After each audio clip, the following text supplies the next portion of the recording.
Tonight, we are venturing into the mist-shrouded forests and forgotten trails of the Pacific Northwest, where 10 people discovered that some encounters leave scars deeper than any wound, from vanishing hikers whose footprints lead to nowhere, to basement tenants with unspeakable secrets, to voices calling from beyond the grave on late-night radio. These stories will remind you that the most terrifying monsters are often the ones we never see coming. What you are about to hear is not fiction.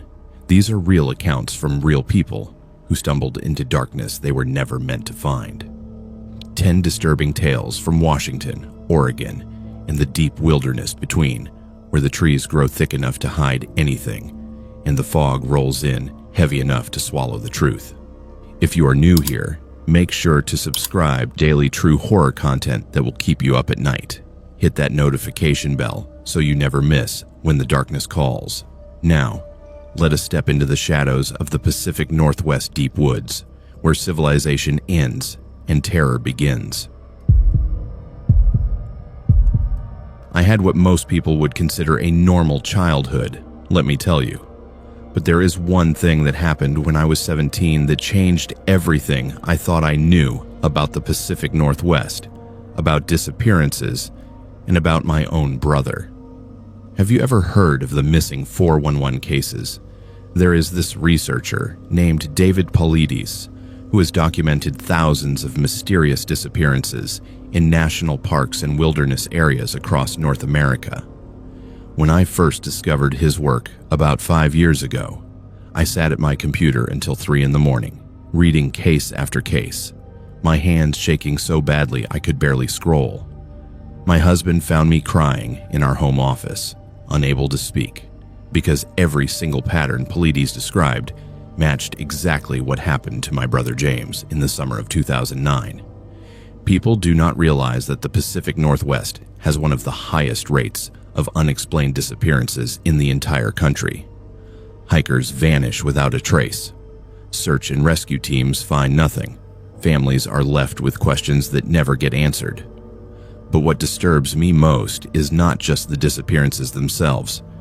It is the patterns, the strange weather that rolls in, the dogs that refuse to track, the items found miles away in impossible locations, and in some cases, like my brother James, the evidence that suggests something was watching, waiting, following. It was late July, and James had just turned 19. He was home from his first year at Portland State University, studying forestry of all things.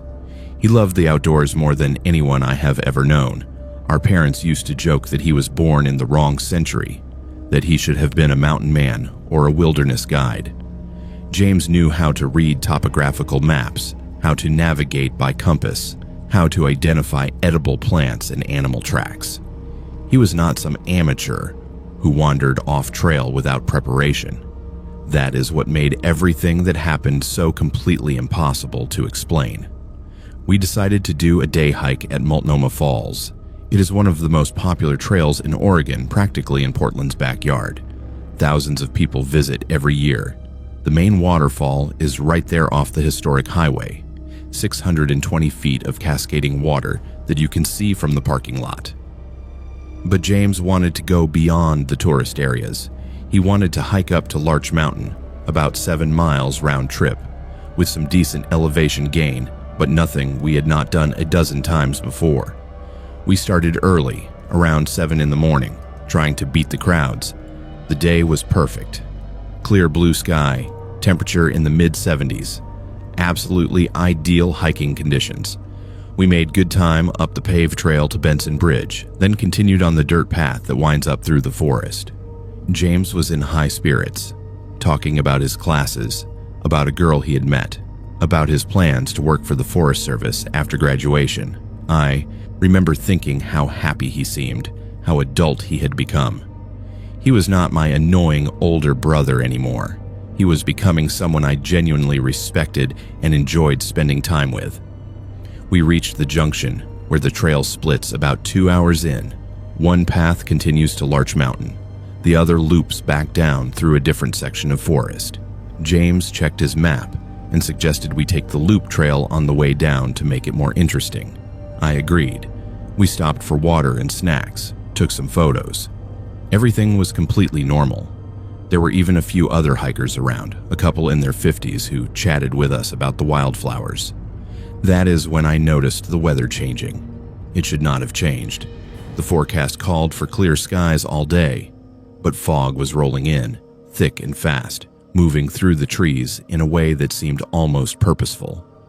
The temperature dropped at least 15 degrees in a matter of minutes. James noticed it too.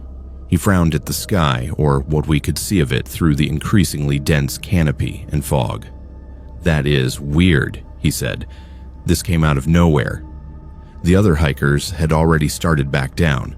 James suggested we should probably head down too, take the direct route instead of the loop since visibility was getting bad. I agreed immediately. Something about that fog felt wrong. I know that sounds dramatic, but I've hiked in fog before and this was different. It had a weight to it, almost a presence, and it was silent. Completely silent. No birds, no insects, no wind. Just our footsteps and our breathing. We started down the trail. James was ahead of me by about 10 feet, which was normal. He was taller, his stride was longer, and he always led on hikes. The fog got thicker. I could barely see his backpack in front of me. He slowed down, and I heard him say something I could not quite make out. "What?" I called. "I said there is something weird about this trail," James replied, his voice sounding muffled and distant, even though he was right there. "I do not remember this section." "We came up this way," I said, but even as I said it, I felt uncertain. The trees looked different. The trail seemed narrower. "I'm going to scout ahead about 50 yards, see if I recognize anything," James said. "You wait right here. Do not move. If I'm not back in 5 minutes, head back up to the junction and wait there." I should have said no. I should have insisted we stay together. But James was experienced, and 50 yards is nothing. I could still hear his footsteps on the trail ahead, moving away into the fog. I checked my watch, waited. 1 minute, 2 minutes, 3. At 4 minutes, I called out, "James." Nothing. "James." Still nothing. At 5 minutes, I started forward, calling his name. The trail continued straight ahead, no branches, no way he could have gotten turned around. At what I estimated was about 50 yards, I found his red bandana lying in the middle of the trail. James always wore that bandana on hikes, always. He would not have just dropped it. I picked it up. It was damp with fog, but otherwise normal.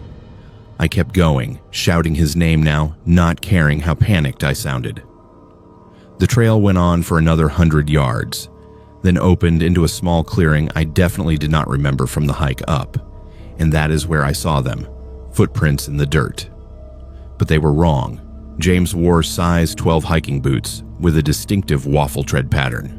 These prints were similar in size and stride, matching his pace, but the tread pattern was different, smoother, and they ran parallel to his prints, about 3 feet to the left, as if someone or something had been walking directly alongside him. I followed both sets of prints across the clearing. On the other side, James's prints just stopped. Not at the tree line, not at a rock scramble, not at any logical point. They just ended in the middle of open ground, his last step captured clearly in the soft earth. The other prints, the wrong prints, continued into the forest alone. I ran back to the junction completely hysterical. I called 911. Within 2 hours, the place was swarming with search and rescue teams. They brought dogs, helicopters, thermal imaging equipment. They searched for 3 days straight. Hundreds of volunteers combed the area. They found nothing. No trace of James beyond that clearing with the impossible footprints, which by the time I brought investigators back, had been washed away by a sudden rain shower. On day 4, they found his backpack. It was 3.7 miles from where he disappeared, in a location the search teams had already covered twice. The backpack was arranged carefully against a tree, all the items removed and placed in a circle around it. His water bottle, his first aid kit, his map and compass, his phone, his wallet, his keys. even the snacks from his pockets, all arranged in a perfect circle, each item exactly the same distance from the next. His phone was dead, but the police were able to extract data from it. The last photo he took was time-stamped at 10:47 a.m., about 5 minutes before he disappeared. It was a picture taken from his chest pocket, pointing upward, showing the forest canopy through the fog. When they enhanced the image, there was something in the background between the trees. A shape, human-sized but wrong somehow, too tall and too thin, watching from about 20 yards away. But here is the detail that still haunts me. They found James's journal in his backpack. He always kept a hiking journal, noting trails and observations. The last entry was dated the day before our hike. But there was another entry after that, on the next page, in handwriting that was similar to James's, but not quite right. It said, "The fog is not weather. The fog is a door. I see them now. I understand why they have been following me. I am supposed to go with them. I'm supposed to see what they want to show me. If anyone finds this, tell my sister I did not mean to leave her alone in that clearing, but they would only take one of us, and it had to be me. They have been watching me for weeks." I expected the police to investigate thoroughly, to bring in handwriting experts, to treat this as evidence of something deeply disturbing. But do you know what happened? The detective in charge told me that James probably had some kind of psychotic break, that he wandered off trail in confusion, that the journal entry proved he was experiencing delusions. Case closed. Missing person, presumed dead, likely fell into a ravine or river, and the body was not recovered. They stopped searching after 2 weeks. But I did not stop searching. I have spent the last 16 years researching disappearances in the Pacific Northwest. I found a forum online, families of other people who vanished in similar circumstances. The details are almost identical. Sudden fog, strange sounds, that feeling of being watched, items found arranged in patterns, and in some cases journals or notes left behind describing them, or the watchers, or the ones who walk alongside. I went back to that clearing dozens of times over the years. I brought my own cameras, my own equipment. I measured everything, took soil samples, interviewed other hikers who reported strange experiences in that area. And what I found was that over a 12-mile radius around Multnomah Falls, there have been 17 unexplained disappearances since 1995. 17 people who simply vanished without a trace. The authorities do not connect them. They treat each case as isolated, as accidents, as people who were unprepared or unlucky. But I connected them. I mapped every disappearance, and they form a pattern, a specific geometric pattern around certain areas of the forest, places where the trees grow in unusual formations, places where compasses spin, places where dogs refuse to go. Last month, I was contacted by a ranger who worked the search for James back in 2009. He is retired now, and he told me something he had never put in any official report. He said that on the second day of the search, he was working a grid pattern in a remote section of forest about 5 miles from where James disappeared. He came across a tree that had been carved with symbols he did not recognize. And at the base of that tree was a pile of items. Watches, wallets, phones, car keys, backpacks, at least 20 of them. He radioed it in, marked the location on his GPS, and went to get his supervisor. When they returned 30 minutes later, everything was gone. The tree was bare. The ground showed no sign of disturbance. His GPS unit failed to record the coordinates. He said it was like the location had just erased itself. He never reported it officially because he knew no one would believe him. But he believed what he saw, and he wanted me to know that James was not alone, and that whatever took him is still out there, still watching, still following people through the fog. My brother James disappeared on July 23, 2009, at approximately 10:50 in the morning on a popular hiking trail in perfect weather conditions. He was experienced, prepared, and cautious. He vanished in the span of 5 minutes while I was less than 100 yards away. His case remains unsolved. The official explanation is that he suffered a mental health crisis and fell into a ravine, but I know the truth. Something lives in those forests. Something that can make people vanish. Something that arranges their belongings in circles and writes in their journals and walks alongside them until the fog rolls in thick enough to take them. I still hike in the Pacific Northwest. I will not let fear keep me out of the places James loved, but I never hike alone anymore. I never hike when fog is in the forecast, and when I am on the trail and I get that feeling that I am being watched, I do not investigate. I turn around immediately and I walk back the way I came, and I do not stop walking until I reach my car, because I know what happens to people who keep going. I know what happens when the fog rolls in and the forest goes silent and something starts walking alongside you in the trees. I know because I almost found out that day with James, and the only reason it took him instead of me is that somewhere, somehow, he made a choice to go alone into whatever was waiting in that fog, and I have to live with that choice every single day. My wife Emily has worked for Washington State Parks for the past 12 years. She is a facilities maintenance specialist, which means she handles everything from plumbing repairs to electrical work at historic sites across the state. It is not glamorous work, but Emily loves it. She gets to spend her days in beautiful locations preserving pieces of history, usually in peaceful solitude. At least, that is what she thought until she was assigned to Cape Disappointment Lighthouse in the fall of 2018. What she encountered there still keeps her up at night, and honestly, it has changed both of our lives in ways I never expected. Cape Disappointment sits at the mouth of the Columbia River, right where it meets the Pacific Ocean. It is one of the most treacherous stretches of water in the world, known as the Graveyard of the Pacific. Over 2,000 vessels have wrecked there since the 1800s.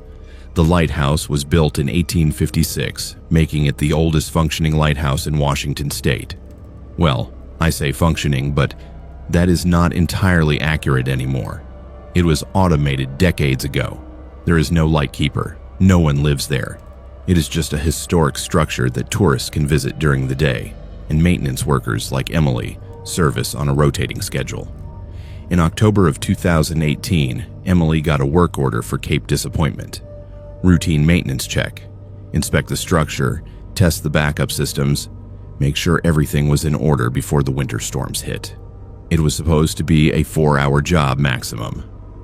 She planned to arrive at 3 in the afternoon and be done well before dark. She had done dozens of these lighthouse inspections. They were straightforward, peaceful, almost meditative work. She arrived right on schedule, parked in the small lot near the trail that leads to the lighthouse. It was a gray day, typical for the Washington coast in autumn. Low clouds, mist in the air, the sound of waves crashing against the rocks below. Emily grabbed her tool bag and inspection checklist and made the short walk to the lighthouse. The structure rises 53 feet from its base. White tower with a black lantern room at the top. It looks picturesque in photographs, almost quaint. But standing at the base, looking up, Emily told me it felt different that day. Heavy, somehow. Oppressive. She unlocked the door with her master key and stepped inside. The interior of the lighthouse is exactly what you would expect. Circular brick walls, a spiral staircase winding up the center, small windows letting in gray light. The keeper's quarters are on the ground floor, preserved but locked off from the public. Emily started her inspection there, checking for water damage, testing outlets, making sure the dehumidifiers were running properly. Everything seemed normal. That is when she heard the footsteps above her.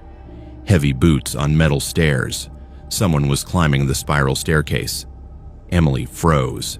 She was supposed to be alone. The lighthouse was closed to visitors. No other maintenance workers were scheduled. She called out, "Hello? Facilities maintenance here. Is someone up there?" The footsteps stopped. Silence. Emily waited, her heart pounding. Maybe it was another parks employee she had not been informed about. Maybe a supervisor checking up on her work. She called out again, "I'm going to come up. Let me know if you are working on something so I do not get in your way." No response. Emily made her way to the spiral staircase and started climbing. The steps are steep and narrow, and they clang with each footstep echoing through the tower. She climbed slowly, listening. About halfway up, she smelled something that did not belong. Pipe tobacco. Strong and sweet. Completely out of place in a building that had been smoke-free for decades and was closed to the public. She reached the second level where the old keeper's quarters used to be, rooms that were now used for storage and equipment. The smell was stronger here, and that is when she saw it through the frosted glass window that looked into the small equipment room. A shadow. The silhouette of a man, tall and broad-shouldered, wearing what looked like a uniform with a peaked cap.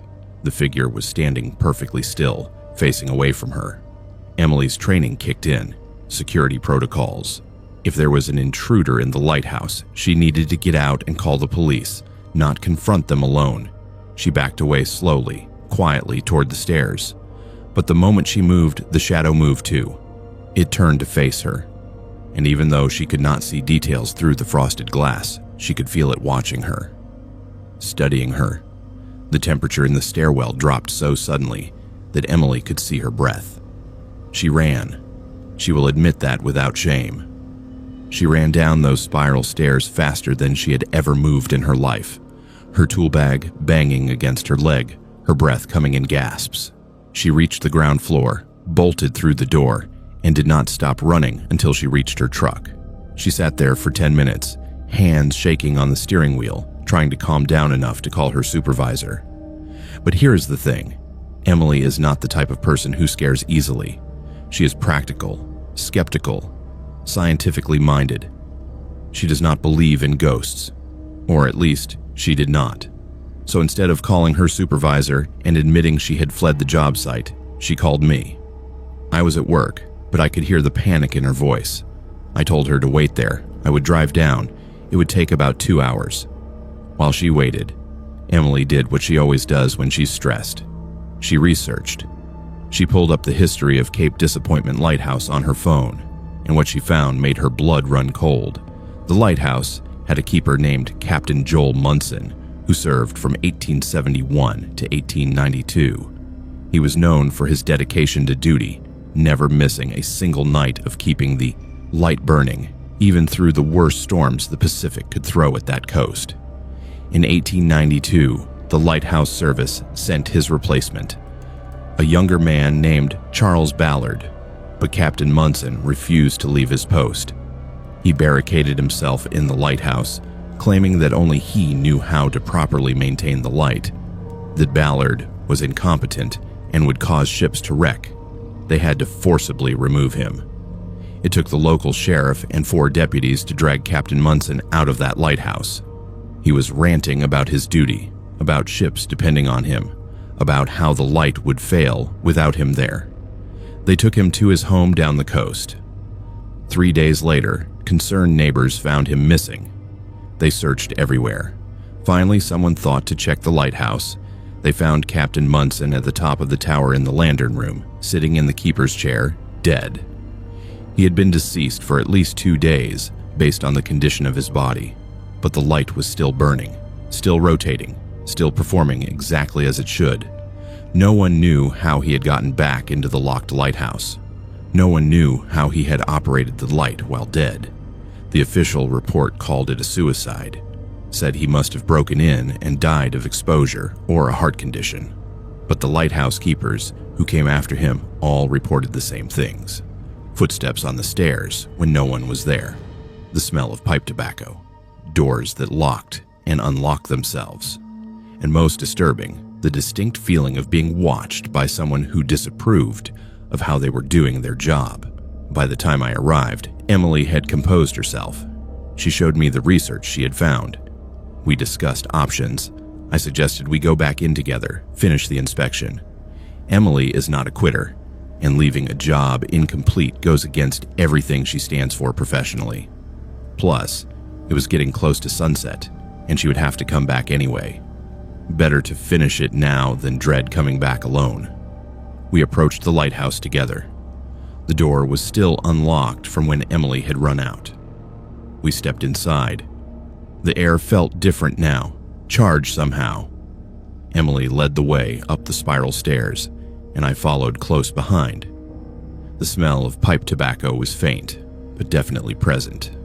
We checked every level, every room. Nothing. No one. But in the old keeper's quarters on the second level, we found something that had not been there during Emily's first inspection. On the desk in the corner, someone had arranged items in a very specific way. An old pipe that had been in a display case downstairs was now sitting on the desk, still warm to the touch. Next to it was a logbook, open to an entry from March 15, 1889, written in Captain Munson's handwriting. The entry read, "Heavy fog tonight. Ships will founder without proper attention to the light. Ballard is not ready. Ballard will never be ready. I will not leave my post. Duty is duty, in life or after." Emily and I looked at each other. Neither of us had moved that pipe. Neither of us had opened that logbook. The display case downstairs was locked, and Emily had the only key. We went back down to check. The case was still locked, still sealed, but the pipe was definitely missing from inside it. We finished the inspection as quickly as possible. Emily checked off every item on her list with shaking hands. When we reached the lantern room at the top, we both felt it.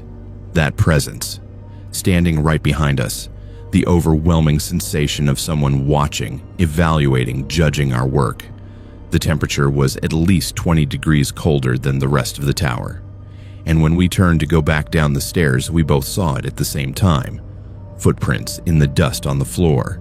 Fresh footprints, boot prints, large and heavy, leading from the top of the stairs to where we were standing, then stopping.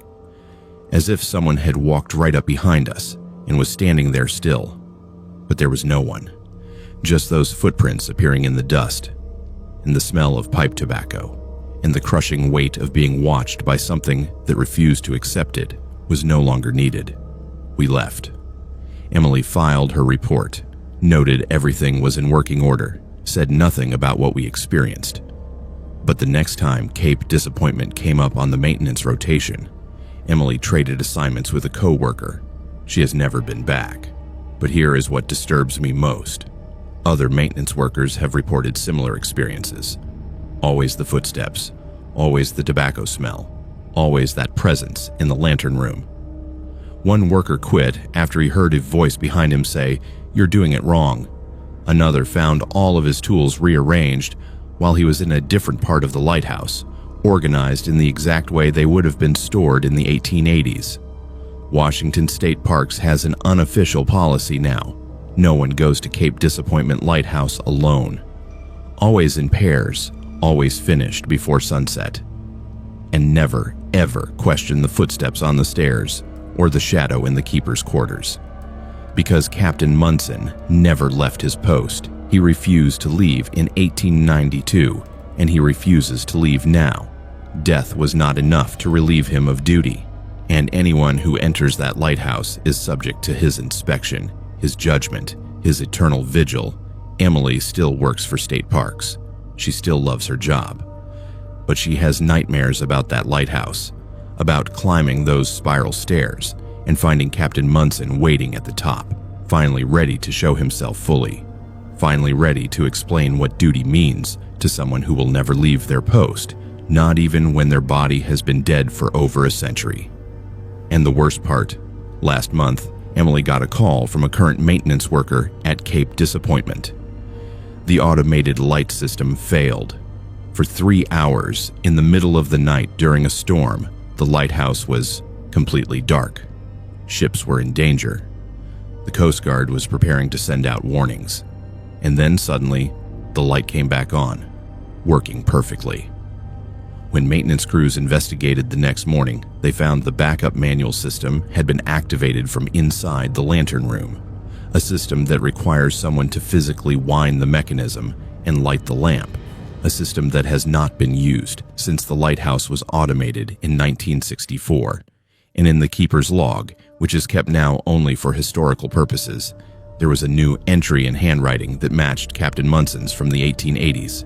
It said, "Light restored, duty maintained, still on watch." Have you ever heard of Malaysia Airlines Flight 370? It disappeared in 2014 with 239 people on board, vanishing without a trace somewhere over the Indian Ocean. The mystery of what happened to that plane has haunted aviation experts and families for years. Debris washed up on distant shores, but the main wreckage has never been found. Theories range from mechanical failure to hijacking to something far stranger. When that story dominated the news, I could barely watch the coverage, because my Uncle Michael disappeared under eerily similar circumstances 8 years earlier in 2006. But his plane was only supposed to fly 40 miles. Uncle Michael was not some weekend hobbyist pilot. He had been a certified flight instructor for 23 years. He had logged over 15,000 flight hours. He had flown in every type of weather condition the Pacific Northwest could throw at a pilot, from dense fog to ice storms to high winds. He knew the airspace around the Olympic Peninsula like most people know their own neighborhood. He was meticulous about pre-flight checks, about filing flight plans, about following every regulation and safety protocol. My father used to joke that Michael was so careful he probably checked his toothbrush for structural integrity before using it. On March 8, 2006, Michael was scheduled to take a routine training flight with a student pilot. The plan was simple: take off from Port Angeles, fly a standard pattern over the Olympic Peninsula, practice some basic maneuvers, and land back at Port Angeles. Total flight time estimated at 90 minutes. Weather conditions were perfect. Clear skies, light winds, visibility unlimited. It was the kind of day every pilot hopes for, especially when training a student. Michael arrived at the airfield at 9 in the morning. The plane was a Cessna 172, one of the most reliable single-engine aircraft ever built. He performed his pre-flight inspection with his usual thoroughness. Everything checked out perfectly. Fuel was topped off. Oil levels good. All instruments functioning. He filed his flight plan with the tower, noting his intended route and estimated return time. The student pilot, a young man named Ryan, who was working toward his private pilot license, arrived at 9:30. They went over the flight plan together, discussed the maneuvers they would practice, and climbed into the plane. They took off at 10:15. The tower confirmed departure, and Michael's voice came through clear and professional as always. Port Angeles Tower, Cessna N7342L, departing runway 27, climbing to 4,500 feet. The tower acknowledged. Everything was completely routine. Michael checked in again at 10:25, confirming he was at altitude and beginning the training exercise. Again, nothing unusual. His voice was calm, measured, exactly what you would expect from an experienced instructor. At 10:32, Michael's voice came over the radio again, but this time there was something in his tone. Not panic exactly, more like confusion. He said, "Port Angeles Tower, Cessna 42L, we have traffic at our 9 o'clock position, approximately same altitude. Do you show anything on radar?" The tower responded immediately. "Cessna 42L, negative. We show no traffic in your vicinity. Can you describe what you are seeing?" There was a pause. Then Michael came back, and now there was definite concern in his voice. "Tower, I have visual on an aircraft in formation with us. It is matching our speed and altitude, distance approximately 200 feet. The student confirms visual as well. It is not showing any navigation lights or markings. Please advise." The tower operator, who had been doing this job for 12 years, felt the hair on the back of his neck stand up. He checked his radar again. Nothing. He contacted SeaTac Approach Control, asking if they had any traffic in that area. Negative. He tried to raise Michael again. "Cessna 42L, we have no radar contact with any other aircraft. Are you declaring an emergency? Silence. 10 seconds. 20 seconds. Then Michael's voice came back one final time, and what he said has been analyzed by investigators, aviation experts, and frankly people like me who cannot accept the official explanation. He said, "Tower, the aircraft is signaling us to follow. Ryan says he wants to follow them. I need to," and then nothing. Dead air. The radio went silent. Michael's transponder signal disappeared from radar. The Cessna vanished as completely as if it had flown into another dimension. The tower operator declared an emergency immediately. Within minutes, the Coast Guard had helicopters in the air. Search and rescue teams mobilized. The Civil Air Patrol launched multiple aircraft. The search area covered hundreds of square miles over the Olympic Peninsula and the Strait of Juan de Fuca. They searched for 6 days straight. They found nothing. No wreckage, no debris, no emergency locator beacon signal. It was as if the Cessna and its 2 occupants had simply ceased to exist. The investigation was thorough and frustrating in equal measure. The FAA brought in their best accident investigators. They interviewed everyone who had contact with Michael that morning. They examined maintenance records for the Cessna. They analyzed weather data, radar recordings, radio transmissions. Every single piece of evidence pointed to the same impossible conclusion. Michael and his student had been flying a perfectly functional aircraft in perfect conditions when something unexplainable happened. The official report, when it finally came out 9 months later, was maddeningly vague. It stated that the aircraft had experienced an unexplained loss of contact and was presumed to have crashed into the heavily forested terrain of the Olympic Peninsula. Cause unknown. Contributing factors unknown. The case was classified as an unsolved aviation incident. My family was devastated. Michael's wife, Laura, was left without answers, without closure, without even a body to bury. 3 months after the disappearance, Laura held a memorial service. We all attended, trying to find some way to say goodbye when we had no idea what had actually happened. My father gave a eulogy about his brother's love of flying, his dedication to safety, his joy in teaching others. We told stories, we cried, we tried to move forward. But none of us could shake the feeling that something was profoundly wrong about the entire situation. And then 3 months after that, 6 months after he had disappeared, Michael walked out of the Olympic National Forest. A ranger found him on a trail near Lake Crescent, about 15 miles from his last known position. Michael was wearing the same clothes he had worn the day of the flight. His flight jacket, his jeans, his boots. He was not injured. He was not malnourished. He showed no signs of exposure, dehydration, or the effects of surviving 6 months in the wilderness. He looked exactly as he had the morning he had climbed into that Cessna, except for the expression on his face. Blank. Empty. Like someone had reached into his mind and scooped out everything that made him Michael. The ranger called it in, and within hours, Michael was transported to Olympic Medical Center in Port Angeles. My father and Laura were notified immediately. They rushed to the hospital, barely able to believe it was true. Michael was alive. Against all logic, against all odds, he was alive. But when they saw him, their relief turned to something else, something closer to horror. Michael could not remember anything, not the flight, not the disappearance, not the 6 months in between. Medical exams showed he was in perfect health. Perfect. His weight was exactly what it had been 6 months prior. His muscle mass unchanged. Blood work completely normal. It was as if he had not experienced a single day of those missing months. As if time itself had just skipped forward for him while his body remained in stasis. Psychiatrists evaluated him.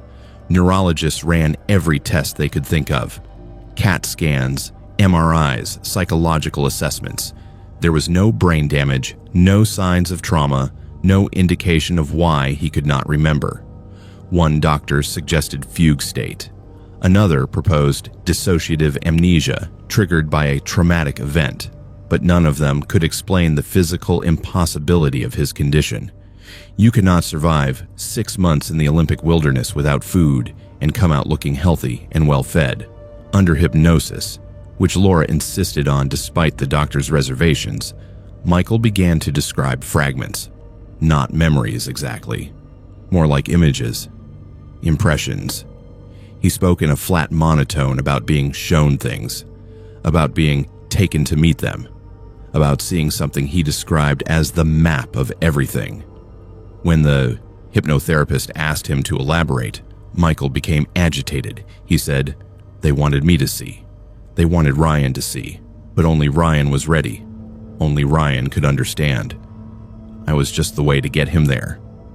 And then Michael did something that made everyone in that session deeply uncomfortable. He took a piece of paper and drew a symbol. Complex, geometric, unlike anything in any known language or notation system. He drew it quickly, automatically, as if his hand was being guided. When he finished, he stared at it and said, "This is where we went. This is where Ryan still is." The hypnotherapist ended the session. Michael could not be hypnotized again. Every subsequent attempt failed. It was as if whatever had allowed that one breakthrough had closed permanently. But Michael kept that symbol. He drew it over and over on napkins, on scratch paper, on the margins of newspapers. Always the same, always perfect, always with that same blank expression. They found the student pilot's family and asked if Ryan had said anything unusual before the flight. His mother, devastated by her son's disappearance and now confused by Michael's return without him, said that Ryan had been having dreams, vivid dreams about flying, about meeting teachers in the sky, about learning things that humans were not supposed to know yet. She had thought they were just dreams, just the overactive imagination of a young man excited about learning to fly. Michael never flew again. The FAA revoked his instructor's license, not as punishment, but because he could not pass the psychological evaluation required to maintain it.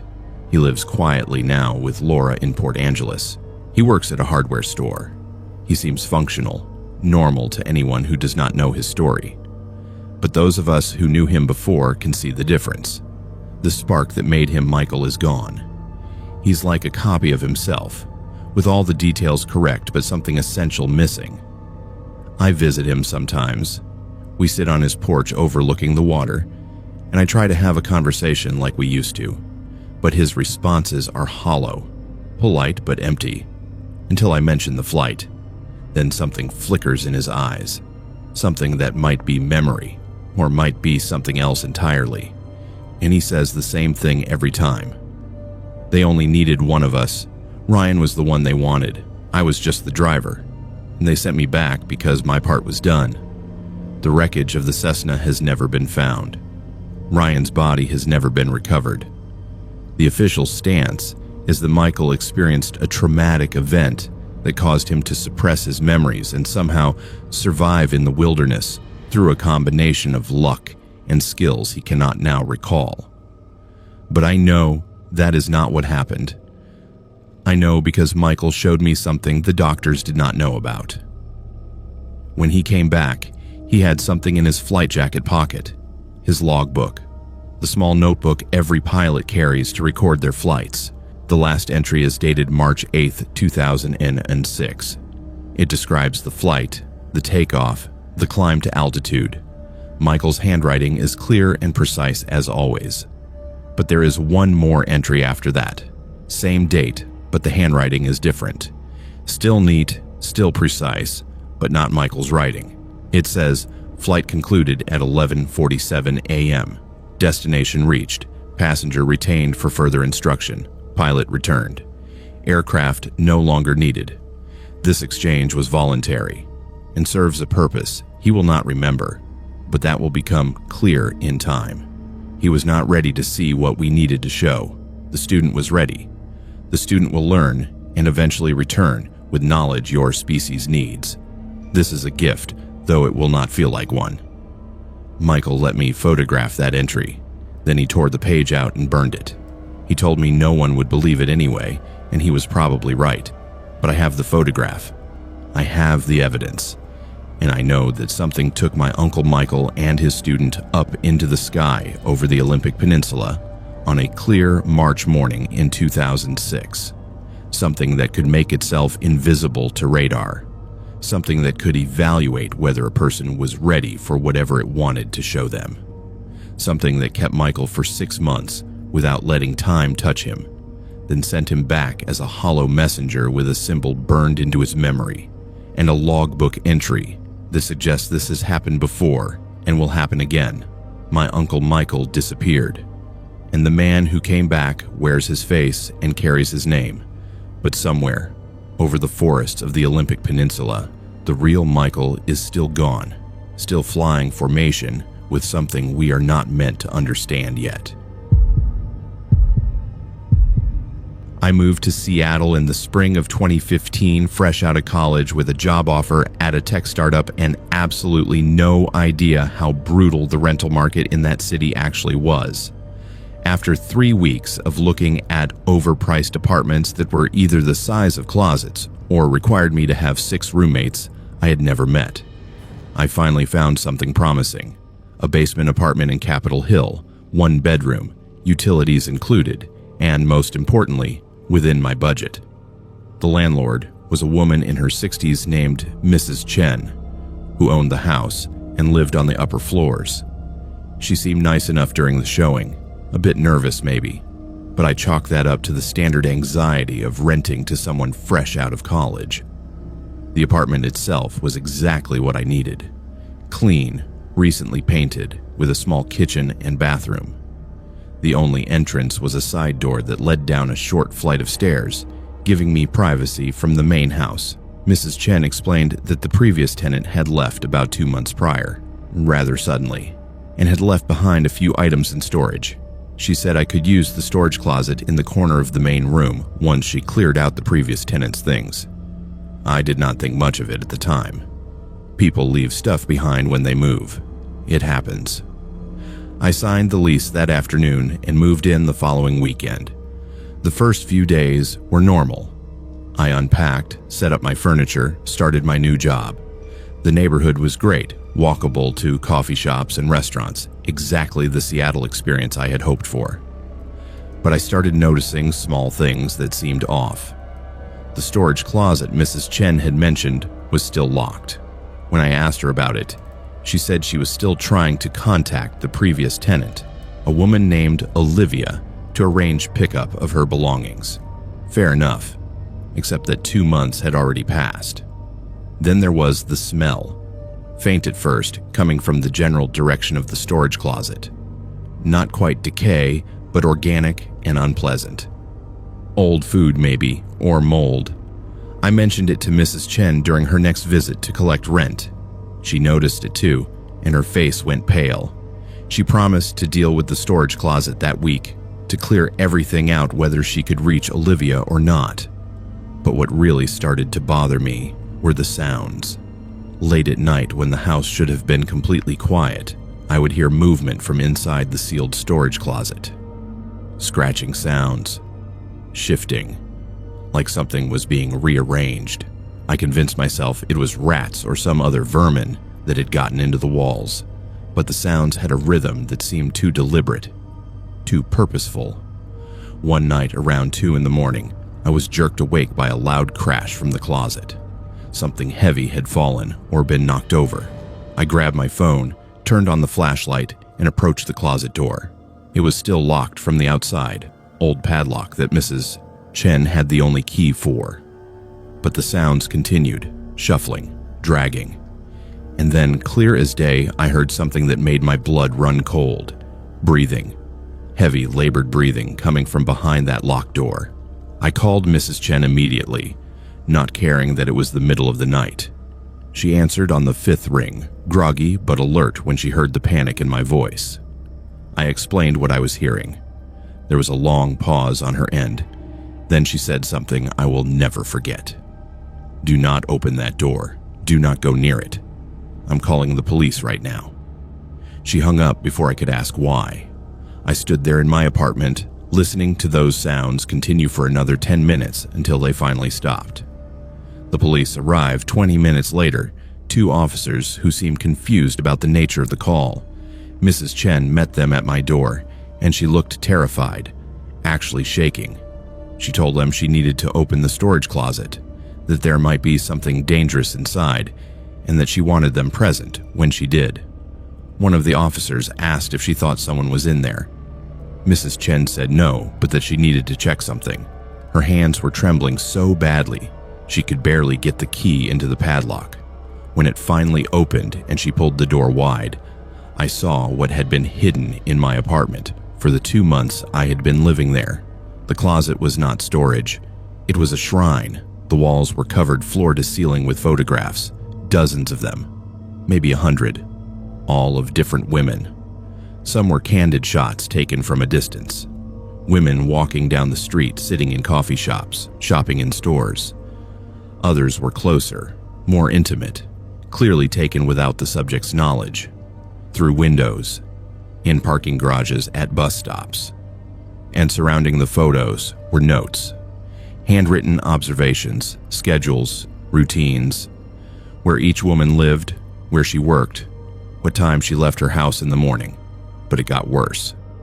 In the center of the closet, arranged on a small table, was a collection of items, personal items, a driver's license, credit cards with different names, keys, a phone, jewelry, things that could only have been taken directly from the women in the photographs. And next to these items was a notebook, spiral bound, filled with pages and pages of handwriting. The police officers went from confused to deadly serious in about 3 seconds. They cleared Mrs. Chen and me out of the apartment, called for backup, and treated the entire place as a crime scene. Within an hour, there were detectives, crime scene investigators, evidence technicians. My little basement apartment became the center of a major investigation. What they found in that notebook was horrifying. Olivia, the previous tenant, had been stalking multiple women throughout Capitol Hill and the surrounding neighborhoods. The notebook contained what investigators later described as murder plans. Detailed fantasies about abducting, torturing, and killing these women. Specific methods, timelines, locations where she planned to take them. Some entries described practice runs, where she had broken into the women's homes while they were away, moved items around, left signs that someone had been there. Psychological torture before the physical kind. The most disturbing part was how organized it all was. This was not the random obsession of someone spiraling out of control. This was methodical, calculated. Olivia had been building toward something, and based on the dates in her notebook, she had been doing this for at least 2 years before Mrs. Chen rented her the apartment. The storage closet had been her planning room, her sanctuary, where she refined her fantasies into actionable plans. Detectives identified 13 of the women from the photographs. They contacted all of them. 5 had filed harassment reports or restraining orders against someone matching Olivia's description, but had not been able to identify her definitively because she was careful about being seen. 3 others had experienced break-ins where nothing was stolen, but they knew someone had been in their homes. One woman broke down when detectives showed her the photos. She had been feeling watched for months, had changed her routines, installed cameras, but could never catch whoever was following her. But here is the truly terrifying part. Olivia was never found. When Mrs. Chen had rented her the apartment 2.5 years earlier, Olivia had provided references, passed a background check, seemed like a normal professional woman. She worked remotely as a web designer, kept to herself, paid rent on time. Mrs. Chen had noticed nothing unusual until Olivia suddenly moved out in the middle of the night 2 months before I moved in, leaving the storage closet locked and taking only her personal belongings from the main living space. The address Olivia had provided as her previous residence did not exist. Her references were fake. Her background check had somehow been falsified or run under a stolen identity. The name Olivia Chen that appeared on the lease application matched 3 different women in Washington state, none of whom were her. Facial recognition software could not identify her from the few photos Mrs. Chen had, which were blurry, and somehow always showed Olivia from angles that obscured her features. Police believe she knew she was about to escalate from stalking to actual violence, and that something spooked her. Maybe one of her victims noticed something. Maybe she had a close call. Whatever it was, she abandoned her shrine and vanished completely. Detectives checked every lead: security footage from nearby businesses, transit records, hotel registries, nothing. It was like she evaporated. The woman who had lived in that apartment before Olivia came forward after seeing the news coverage. She said she had moved out early because she felt uncomfortable, like someone was watching her sleep. She would wake up in the night with the overwhelming sensation of someone standing over her bed. She found strands of hair that were not hers on her pillow. Her things would be moved slightly, just enough to notice. When she mentioned it to Mrs. Chen, they both assumed it was stress or maybe sleepwalking. But now it made horrible sense. Olivia had not been living there. She had been studying whoever lived in that space, testing her skills, refining her methods. I moved out 3 days later. Mrs. Chen did not even try to hold me to the lease.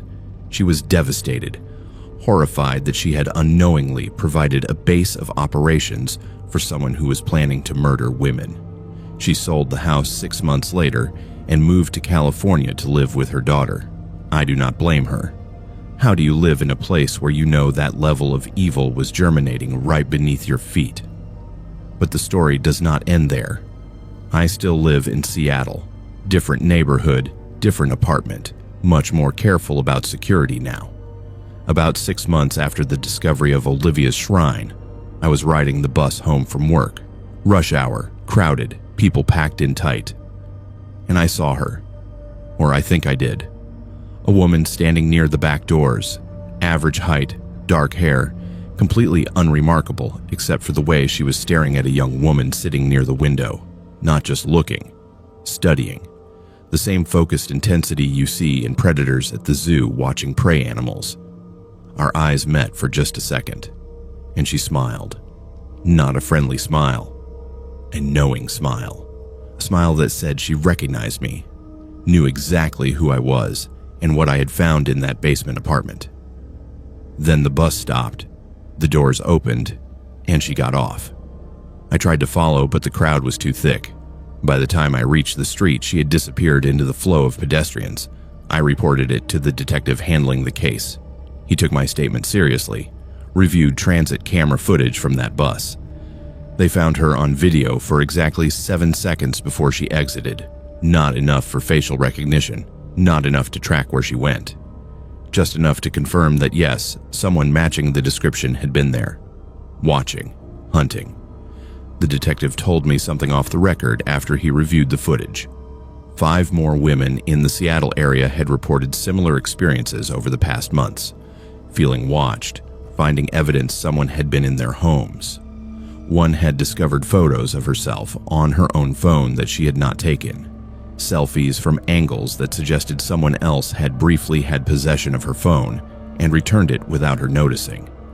The detective believed Olivia was still in the city, still stalking, still building toward whatever she had been planning. And here is what keeps me awake at night. That notebook they found had a section at the end titled, "The Ones Who Got Away." It listed women who had noticed her surveillance too quickly, who had moved or changed routines or taken security measures that made them too difficult to continue stalking. There were 12 names on that list. The last entry, dated 3 days before Olivia disappeared from the apartment, read, "Too aware now. All of them too careful. Time to find fresh hunting grounds. Time to find women who do not know to be afraid yet." Olivia is out there somewhere, maybe still in Seattle, maybe in Portland or Vancouver or some other Pacific Northwest city, building a new shrine, filling a new notebook with observations and plans, getting closer to the moment when stalking turns into something much worse.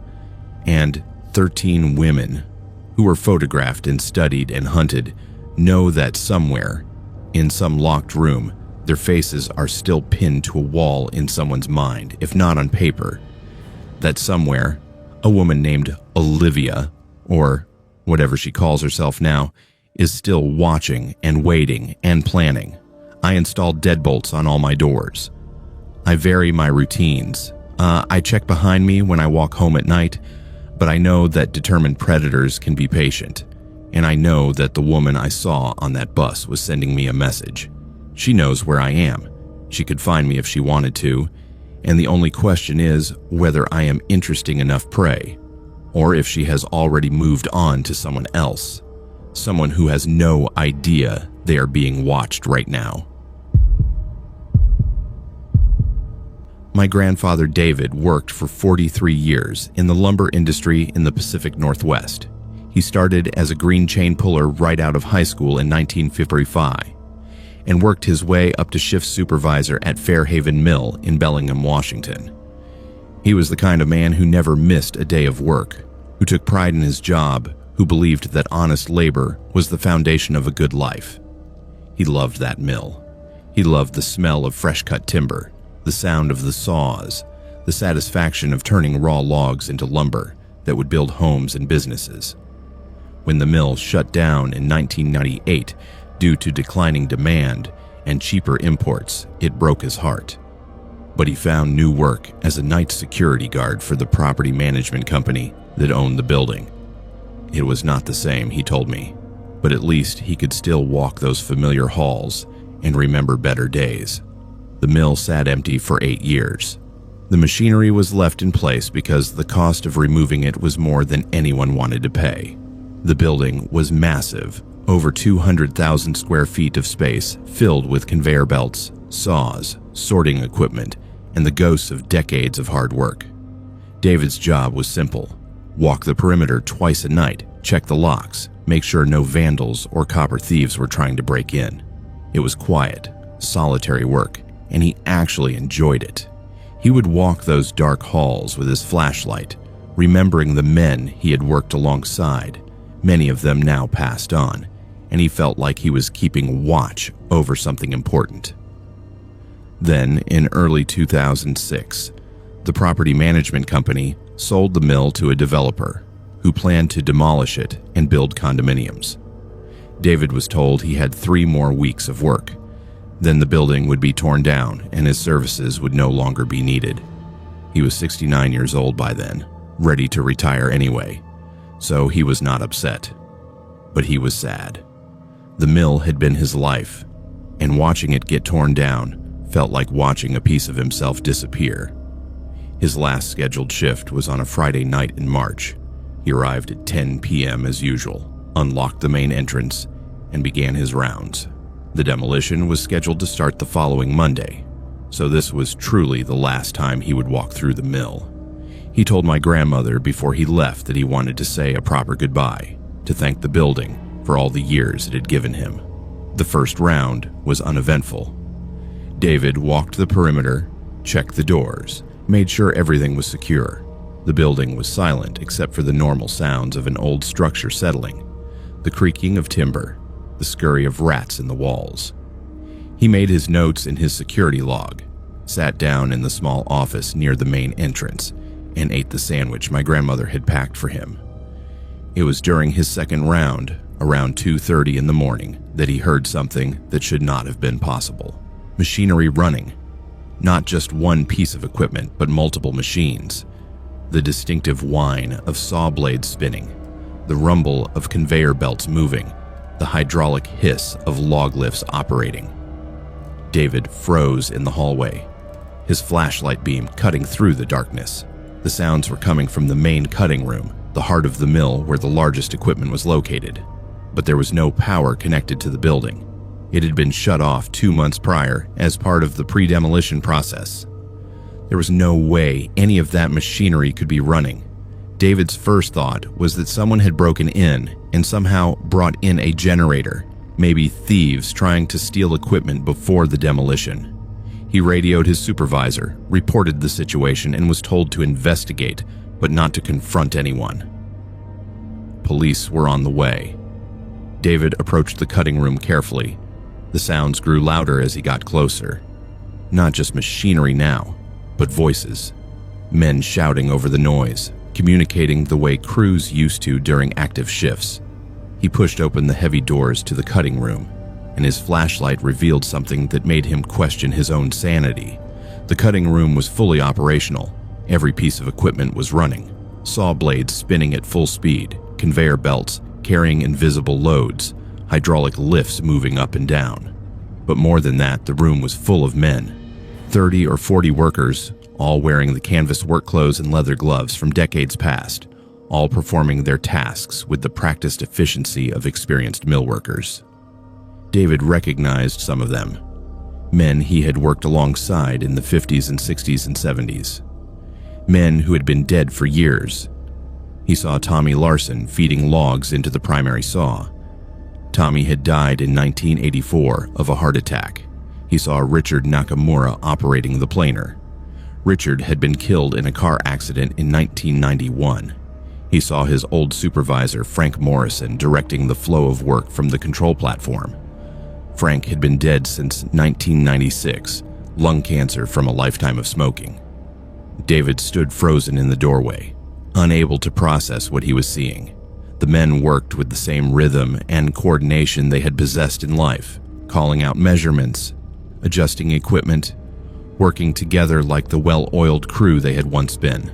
None of them seemed to notice David standing there. They were completely focused on their work, on processing timber that was not there, on producing lumber for a demand that no longer existed.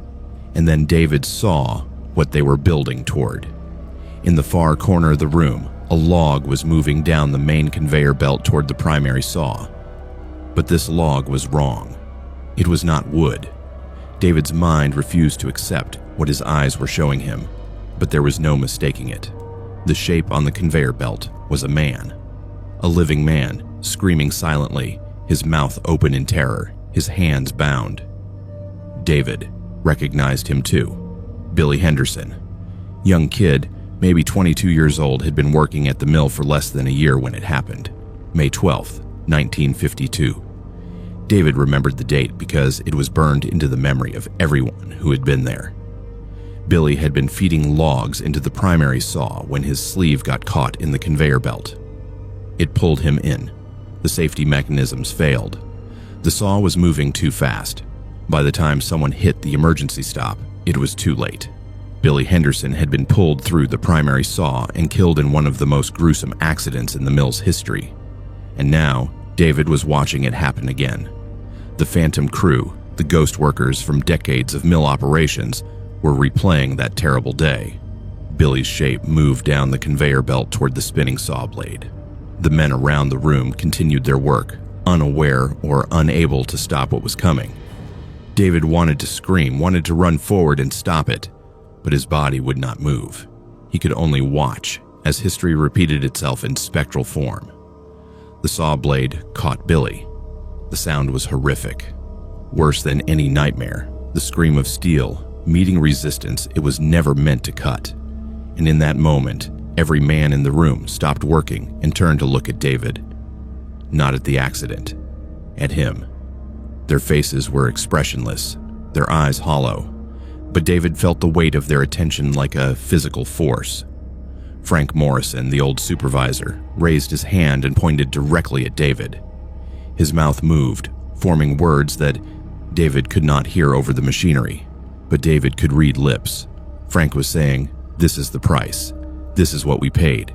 Every beam, every board, every house built from this mill was paid for in blood. 17 men died here. 17 souls fed to the machines. And you all forgot. You all moved on. But we are still here. We are still working. We are still paying." David ran. He turned and fled from that cutting room, his heart hammering, his breath coming in ragged gasps. He heard the machinery shut down behind him, heard the silence return like a heavy blanket falling over the building. He made it to the main entrance, burst through the doors into the cool night air, and collapsed on the gravel parking lot. That is where the police found him 10 minutes later, sitting in the gravel, shaking, unable to speak coherently. The officers investigated. They found the cutting room exactly as it should be. Silent, dark, machinery cold and still. No signs that anything had been running. No footprints in the decades of dust that covered the floor. No evidence that anyone had been in there at all. They wrote it off as an elderly security guard falling asleep and having a nightmare. They suggested that David might be experiencing early dementia, that the stress of the building's upcoming demolition had triggered some kind of episode. David quit that night, after 30 years of never missing a shift, of perfect reliability. He turned in his keys and his security badge and said he would never set foot in that building again. The property management company tried to convince him to finish his last 2 weeks, but David refused. He told them they could keep his final paycheck. He wanted nothing more from that place. He came to our house the next morning. I was 15 years old at the time, sitting at the breakfast table when he arrived. My grandmother made him coffee and he sat there for 2 hours, telling us what he had seen. My parents exchanged concerned looks, clearly thinking the same thing the police had, that David was having some kind of breakdown. But I believed him. I could see in his eyes that what he had witnessed was real, at least to him. And I had heard the stories about Fairhaven Mill, about the accidents, about the men who had died there over the decades of operation. I asked him the question that no one else wanted to ask. "Grandpa, how many men died at that mill? You said Frank told you 17. David nodded slowly. I could only remember 14 for certain, but Frank would know. Frank supervised that mill for 28 years. He would know every man who died there. Over the next week, I went to the library and researched. Old newspaper articles on microfiche, historical records from the county, obituaries. I found documentation of 14 workplace fatalities at Fairhaven Mill between 1947 and 1998, but I also found 3 more that were less clear. A worker named Jose Ramirez, who disappeared from his shift in 1963 and whose body was found in the woods 6 miles from the mill 2 months later. Official cause of death was exposure, but his co-workers had told police they thought he had been injured at work and tried to walk out rather than report it. A maintenance worker named Charles Whitmore, who died of a heart attack on site in 1971, but whose widow had always maintained he had been electrocuted by faulty equipment, and the company covered it up to avoid liability. And a night watchman named Robert Chen, who died in 1989 when part of the mill's roof collapsed during his shift, an accident that some suspected was due to deferred maintenance the company had ignored. 17 deaths. Frank had been right. 17 men had died at Fairhaven Mill, their lives fed into the machinery of industry and profit. And according to my grandfather David, they were still there, still working their shifts, still paying the price for every board that left that mill. The demolition was delayed, not because of David's story, but because they discovered asbestos that had not been properly documented. The remediation took 3 months. During that time, the night security company rotated through 4 different guards assigned to the mill. Every single one of them requested reassignment after 1 or 2 shifts. They all reported the same things. The sound of machinery running when no power was connected, the smell of fresh sawdust, the sensation of being watched by dozens of unseen eyes. One guard captured audio on his phone. When investigators analyzed it, they identified the distinct sounds of industrial sawmill equipment in operation, despite the building having no power. The mill was finally demolished in July of 2006. It took 2 weeks of round-the-clock work to bring down the structure and remove the debris. The demolition crew reported numerous equipment failures, unexplained malfunctions, and an atmosphere that made experienced workers uncomfortable. One operator swore he saw figures moving through the building as his excavator tore through the walls, men in old-fashioned work clothes disappearing into the rubble. The condominium development that was supposed to be built on the site never materialized. The developer backed out, citing economic concerns. though rumors persisted that they had encountered problems with the land itself. Strange sounds coming from the ground. Equipment operators reporting that the soil felt wrong somehow, resisted in ways that made no engineering sense. Today, the lot sits empty.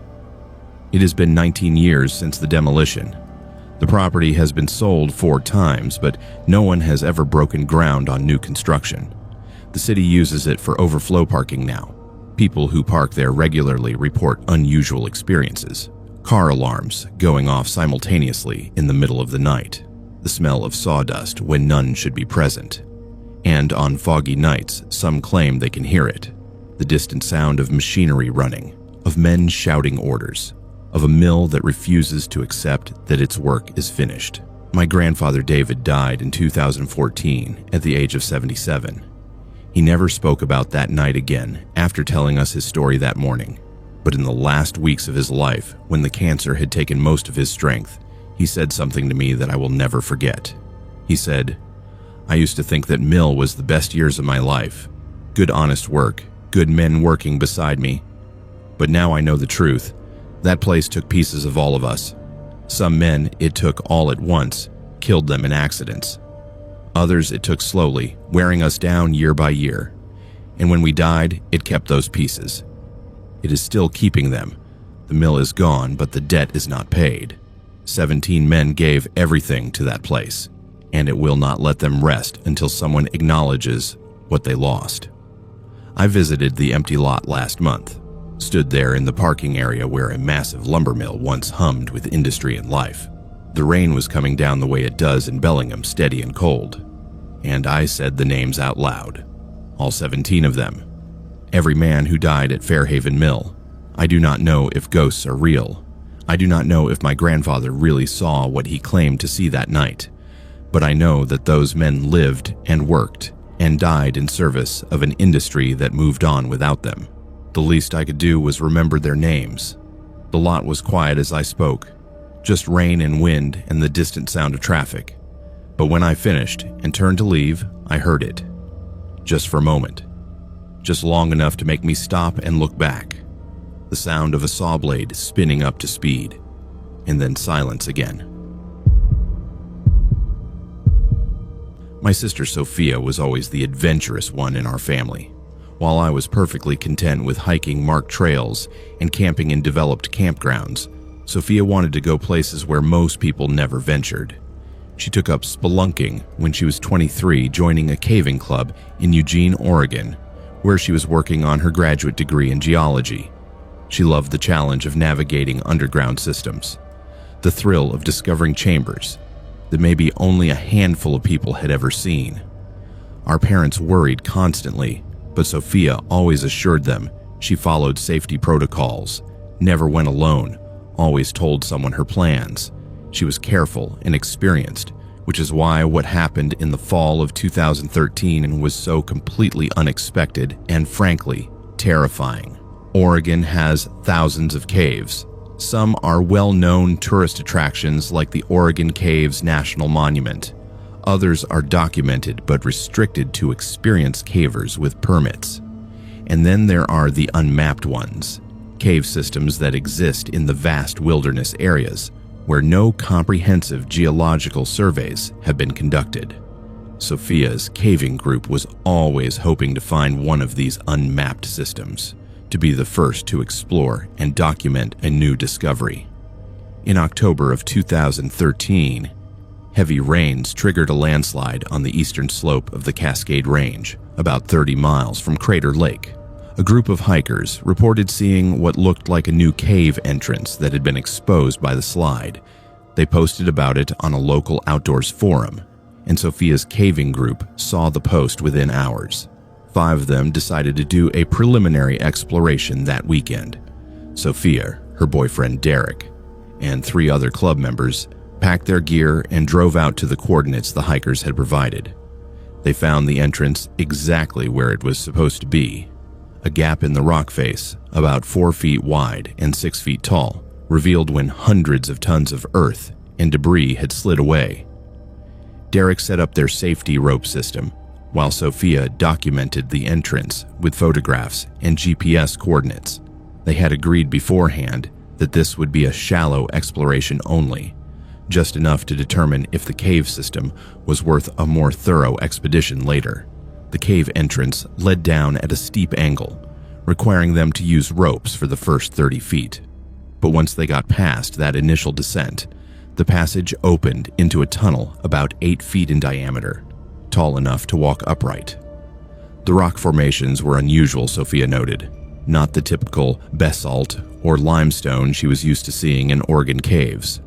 The walls had a strange crystalline quality, almost like they were embedded with mineral deposits that caught their headlamp beams and reflected the light in odd patterns. They followed the main tunnel for about 200 feet. It branched several times, but they marked their route carefully with reflective tags, standard caving practice to ensure they could find their way back out. The air was cool but not cold, and surprisingly fresh for a cave system this deep. Usually, Sophia said, you could feel the air quality change as you went deeper, becoming stale or sometimes filling with carbon dioxide in poorly ventilated systems. But this cave had airflow, which suggested it connected to the surface somewhere else. After about 40 minutes of exploration, they reached a chamber. It was roughly circular, maybe 50 feet in diameter, with a ceiling that rose at least 30 feet above them. And this is where things stopped making sense. The walls of the chamber were covered in symbols, not natural formations, not random scratches from animals or water erosion. Deliberate carvings arranged in patterns that suggested language or mathematics or some kind of notation system that none of them recognized. Sophia had studied geology and anthropology. She had seen petroglyphs from Native American sites, had visited archaeological locations throughout the Pacific Northwest. These symbols were different, more precise, more complex. Geometric patterns that seemed to follow mathematical principles, but not any system she was familiar with. Derek suggested they might be modern, that someone had found this cave before them and carved graffiti, but the symbols had the same weathering and patina as the surrounding rock. They were old, very old. The group spent 20 minutes photographing everything. Sophia used her high-resolution camera to capture detailed images of each section of the wall. She measured the dimensions of the chamber, took samples of the unusual crystalline formations for later analysis. One of the other cavers, a chemistry teacher named Amanda, pointed out that the crystal formations should not exist geologically in this type of rock at this elevation. The mineral composition was wrong for the region. They decided to push deeper, just to see if the cave system continued. The chamber had 3 exits, tunnels leading off in different directions. They chose the largest one, which sloped downward at a gentle grade. This tunnel was different from the entrance passage. The walls were smoother, almost machined. The crystalline deposits were more concentrated here, forming veins that ran along the ceiling in patterns that reminded Sophia of circuit boards. About 100 feet down this tunnel, they found evidence that changed everything. Modern equipment. Not ancient, not historical. Recent. Sophia's headlamp beam caught something metallic propped against the wall. She approached carefully and found a geological survey case, the kind used by professional field teams. It was stamped with official government markings. Department of the Interior, United States Geological Survey. Date stamped 2011. The case was not locked. Inside were core samples, carefully labeled and stored. Notebooks filled with technical data and observations, and maps, detailed maps of a cave system that extended for miles underground, showing chambers and passages that suggested this discovery was far more significant than an ordinary cave. The notes included phrases that made no sense in a standard geological context. References to anomalous mineral structures, non-terrestrial composition, and recommend immediate containment and classification. Sophia photographed everything: the equipment, the notes, the maps. Derek was getting nervous now, suggesting they should leave. If this was an active government research site, They could be in serious trouble for being there without authorization. But Sophia wanted to see more. The map showed a large chamber about 300 feet further down the tunnel, labeled on the map only as Primary Site, Level 4 clearance required. They heard it before they saw it. A sound coming from deep below them, rhythmic and mechanical, like generators running or ventilation systems operating. The cave was not abandoned. Someone was down here right now doing something that required power and equipment. Sophia knew they needed to leave immediately, but curiosity drove her forward just far enough to see around a bend in the tunnel. What she saw made her grab Derek's arm so hard she left bruises. The tunnel opened into another chamber, this one lit with artificial light. Portable work lights on stands, running off cables that disappeared deeper into the cave system. And in the center of the chamber was equipment, drilling rigs, computer stations, some kind of containment apparatus built around a section of the wall, and men in hazmat suits, working with the same focused intensity you would see at a biological research facility. One of the men turned and saw Sophia's headlamp beam. He shouted something she could not make out, and suddenly all 5 members of her caving group were running back the way they had come. They scrambled up that tunnel faster than any of them thought possible, grabbed their ropes, hauled themselves up the steep entrance passage, and emerged into the forest, gasping for breath. They drove back to Eugene in shocked silence. Sophia had her camera, had the photographs, had documentation of everything they had seen. She planned to research what she had found, maybe contact the USGS, and ask what kind of operation they were running in that cave, but she never got the chance. The next morning, she woke to a knock on her apartment door. 2 federal agents, FBI credentials, asking very politely if they could come inside and speak with her about a cave exploration she had conducted the previous day. Sophia's blood ran cold. How did they know? How had they found her so fast? The agents were professional but firm. They explained that she and her group had entered a restricted area, that the cave system was part of an ongoing federal investigation and was classified. They needed to confiscate any photographs, any samples, any documentation she had collected. It was not optional. It was a matter of national security, Sophia argued. She wanted to know why. What was in that cave that required federal classification? What were they researching down there? The agents would not say.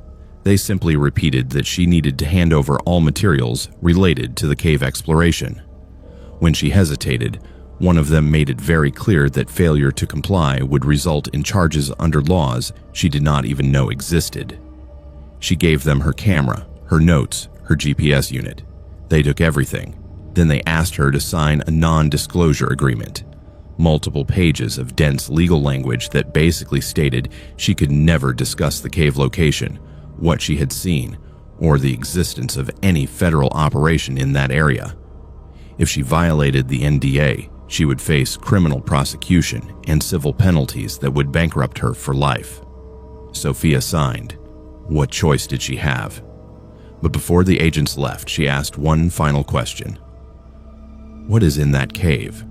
What did we find? One of the agents, the older one who had done most of the talking, looked at her for a long moment. Then he said something that has haunted Sophia ever since.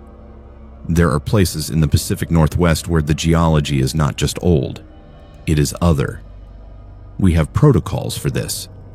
We have been managing these sites for longer than you have been alive. You were never in danger, but you saw things that raise questions we are not prepared to answer publicly. Go back to your studies. Forget about this cave.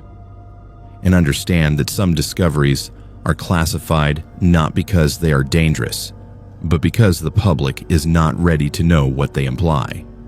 The cave entrance was sealed within a week. Sophia hiked back out there with Derek to see for herself. The entire area had been filled with concrete, disguised to look like natural rock.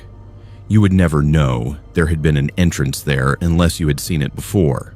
Posted nearby were signs declaring the area restricted due to geological instability. The coordinates disappeared from the hiking forum where they had originally been posted. Sophia finished her geology degree and now works as an environmental consultant in Portland. She has never been spelunking again, but she kept one thing the agents did not know about: a small crystal sample she had broken off in that first chamber and slipped into her jacket pocket. She had it analyzed by a private lab, paying cash and not using her real name. The results came back impossible. The mineral composition did not match anything in standard geological databases. The crystalline structure suggested formation under conditions that do not exist naturally on Earth. Sophia still has that sample. She keeps it in a safe deposit box, and she has the coordinates memorized, though they would do her no good now. But what disturbs her most is not what she saw or what was taken from her. It is what the agent said, that there are other sites, plural, that they have protocols and management systems, that this has been going on for decades. How many caves in the Pacific Northwest are sealed and classified? How many contain things that raise questions we are not ready to answer? And what exactly is down there, deep in the geology of the region, that requires federal agents in hazmat suits and non-disclosure agreements to keep secret? Sophia does not have answers, but she thinks about that cave every single day, about those symbols on the walls, about that equipment, and those men in hazmat suits working on something they will never acknowledge exists. And she wonders what they are so afraid the public will learn. My neighbor William is the kind of person who minds his own business. He has lived in the same apartment building in Vancouver, Washington for 15 years, keeps to himself, goes to work at the post office every morning at 6, comes home every evening at 4, watches his television at a reasonable volume, and never causes problems. He is polite when we pass in the hallway, but we are not friends exactly, just neighbors who coexist peacefully in the same building. Which is why when he knocked on my door at 2 in the morning on a Tuesday in April 2017, looking pale and shaking, I knew something was seriously wrong. The apartment building where we live is old, built in the 1970s, 3 stories with thin walls and thinner floors. You can hear your neighbors walking around, hear their televisions if they turn them up too loud, hear arguments and parties, and all the normal sounds of people living in close proximity. William's apartment is directly below a 2-bedroom unit on the 3rd floor.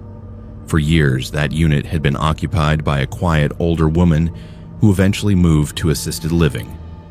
The apartment sat vacant for 2 months before new tenants moved in last February. William told me he first met them on moving day. A couple, probably in their 30s, friendly enough. The man introduced himself as Marcus, the woman as Jennifer. They made small talk about the building, about the neighborhood, normal new neighbor conversation. William helped them carry a few boxes up the stairs, and they thanked him. Nothing unusual, nothing that raised any red flags. The first few weeks were normal. William would hear them moving around upstairs, the occasional sound of conversation or television. But after about a month, he started noticing patterns that seemed odd. The couple never left during the day. Never. William worked varied shifts at the post office, sometimes early morning, sometimes afternoons, sometimes split shifts. No matter what time he was home during daylight hours, Marcus and Jennifer were home too. He would hear them moving around up there, hear conversations, hear the television, but he never saw them leave. They only went out at night. William would be watching television or getting ready for bed, and he would hear their door open and close around 9 or 10 p.m. He would hear them coming back hours later, sometimes as late as 3 or 4 in the morning. And when they came back, there were always sounds of dragging heavy items being moved across the floor above his bedroom. William tried to rationalize it. Maybe they worked night shifts. Maybe they were just night owls who preferred to do their shopping and errands after dark. It was unusual, but not necessarily suspicious, except that whenever he did see them in the hallways or parking lot, they seemed nervous, jumpy. Marcus especially would scan the area constantly, like he was watching for someone. and they always carried large bags or duffel bags, bulky items wrapped in blankets. Then there was the smell.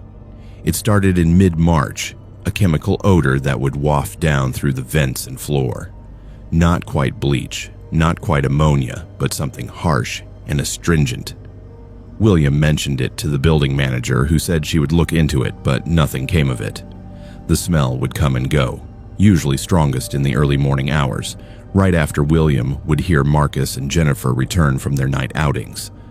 What finally pushed William to pay attention was the sound. Not the normal walking around or moving furniture, this was different. One night around 1 a.m., William woke to the sound of crying coming through his ceiling. Not angry crying or sad crying, distressed crying, the kind of sound that speaks of fear and pain.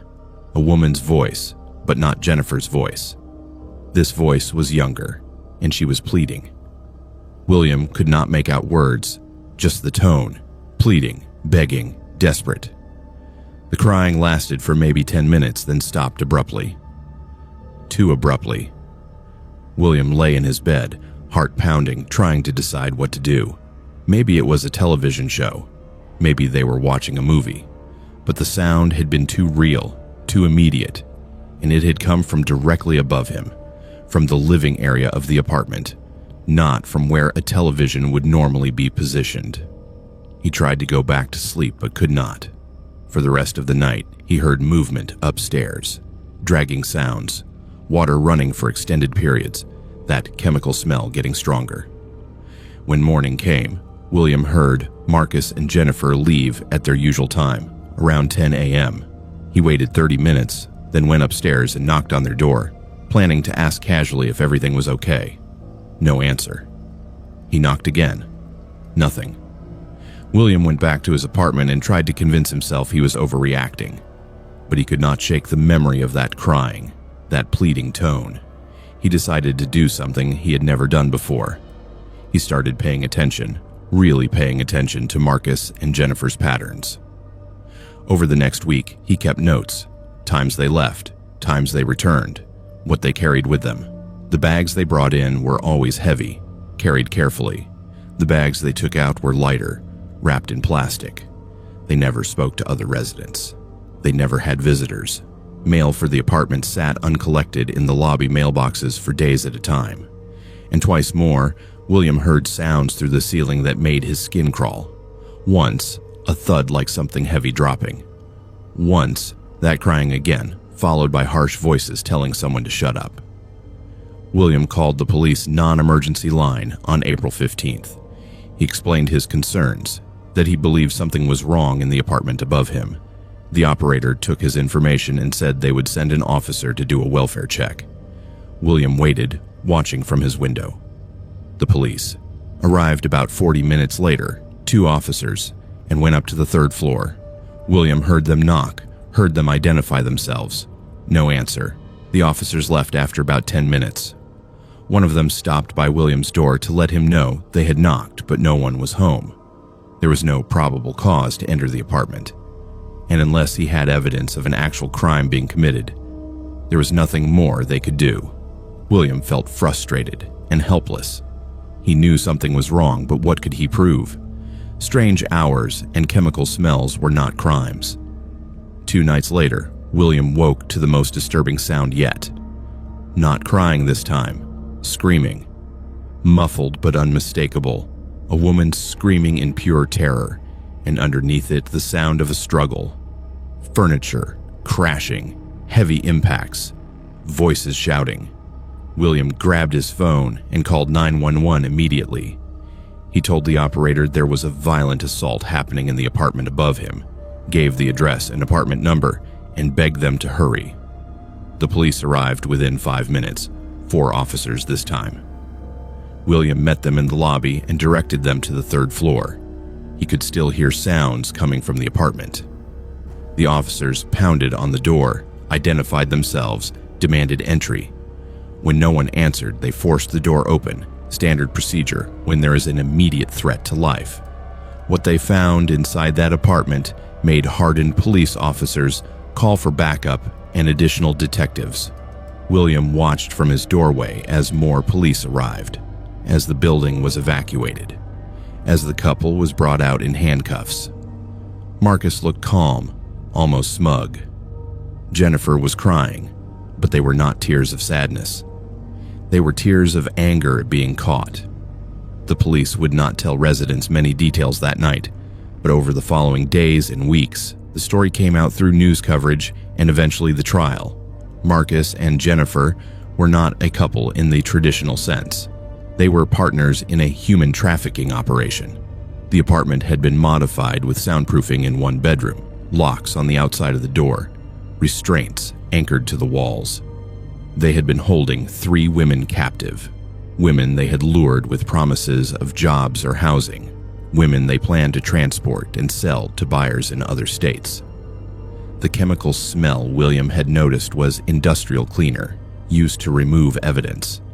The heavy bags they carried in contained supplies, food for their captives, equipment for restraint. The bags they carried out contained clothing and personal items from the women, disposed of to eliminate identification. The sounds William heard were real. The crying was real. The screaming was real. 3 women had been imprisoned in that apartment above William's head for weeks, and he had been hearing their suffering through his ceiling. The 3 women were rescued and taken to secure facilities where they could receive medical care and support.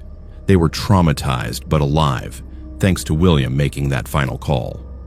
The investigation revealed that Marcus and Jennifer were part of a larger trafficking network operating along the I-5 corridor from Seattle to Portland. They had done this before in other cities, other apartment buildings, always choosing units where they could operate with relative privacy. The trial was in 2018. William testified about what he had heard, about his attempts to get help, about the months of suspicious activity.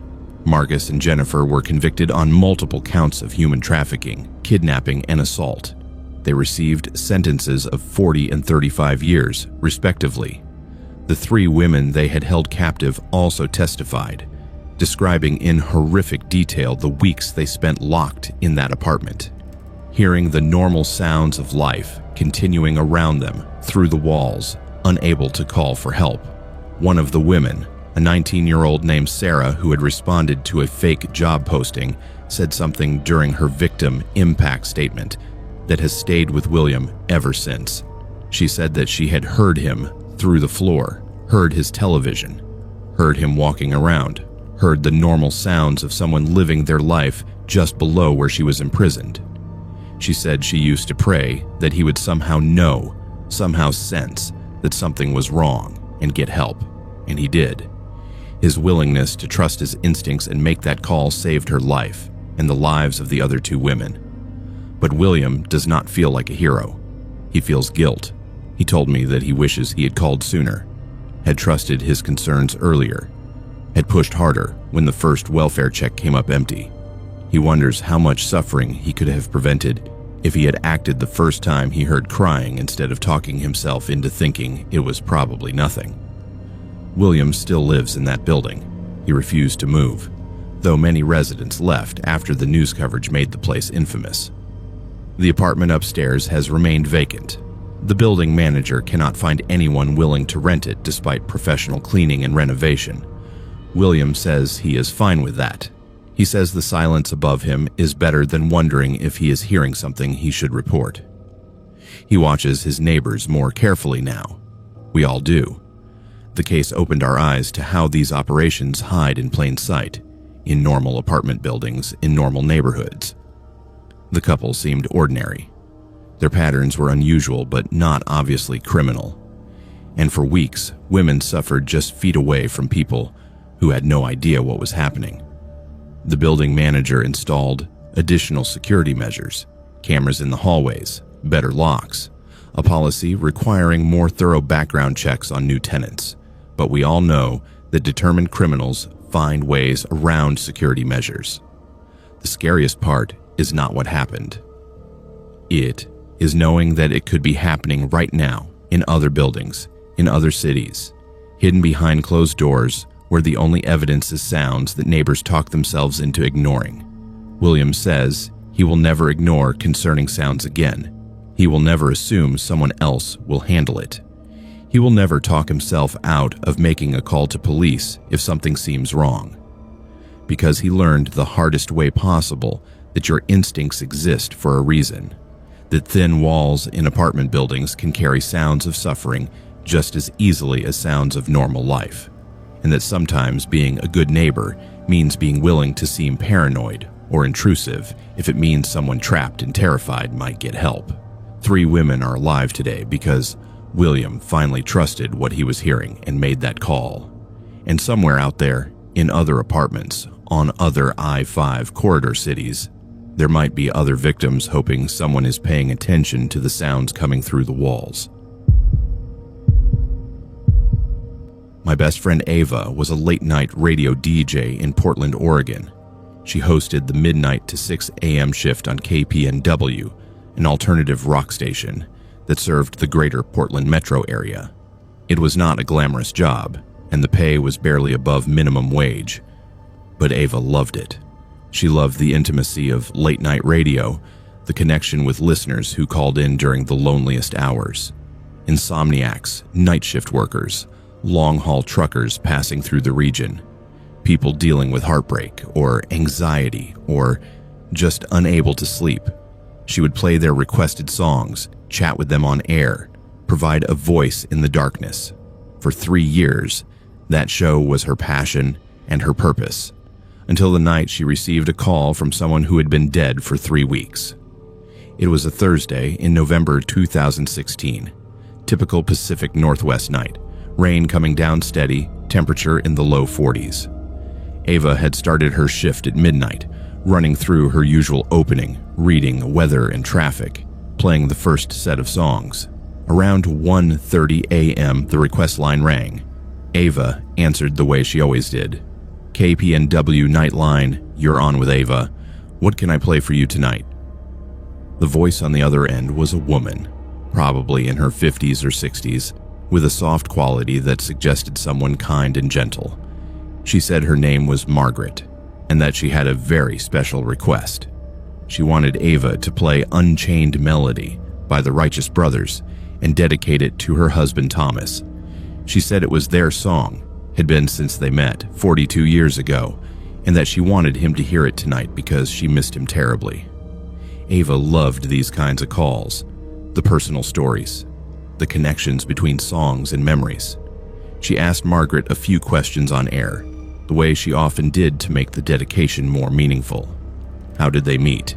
Margaret said they met at a college dance in 1974, that Thomas had been too shy to ask her to dance until that song came on, and then he found his courage. Where was Thomas tonight that he would be listening? Margaret said he was home, that they had been separated recently due to circumstances beyond their control, but that she hoped he was tuned in and would hear this message of love. Ava thought it was sweet, if a bit sad. Maybe they were going through a divorce or separation. Maybe Thomas was traveling for work. She queued up the song, gave a heartfelt introduction about Margaret and Thomas's 42-year love story, and let the music play. During the song, she logged the call in her system the way station policy required, noting the time, the caller's name, and the dedication details. The rest of the shift was normal. A few more calls, standard requests, some pleasant conversations with her regular listeners.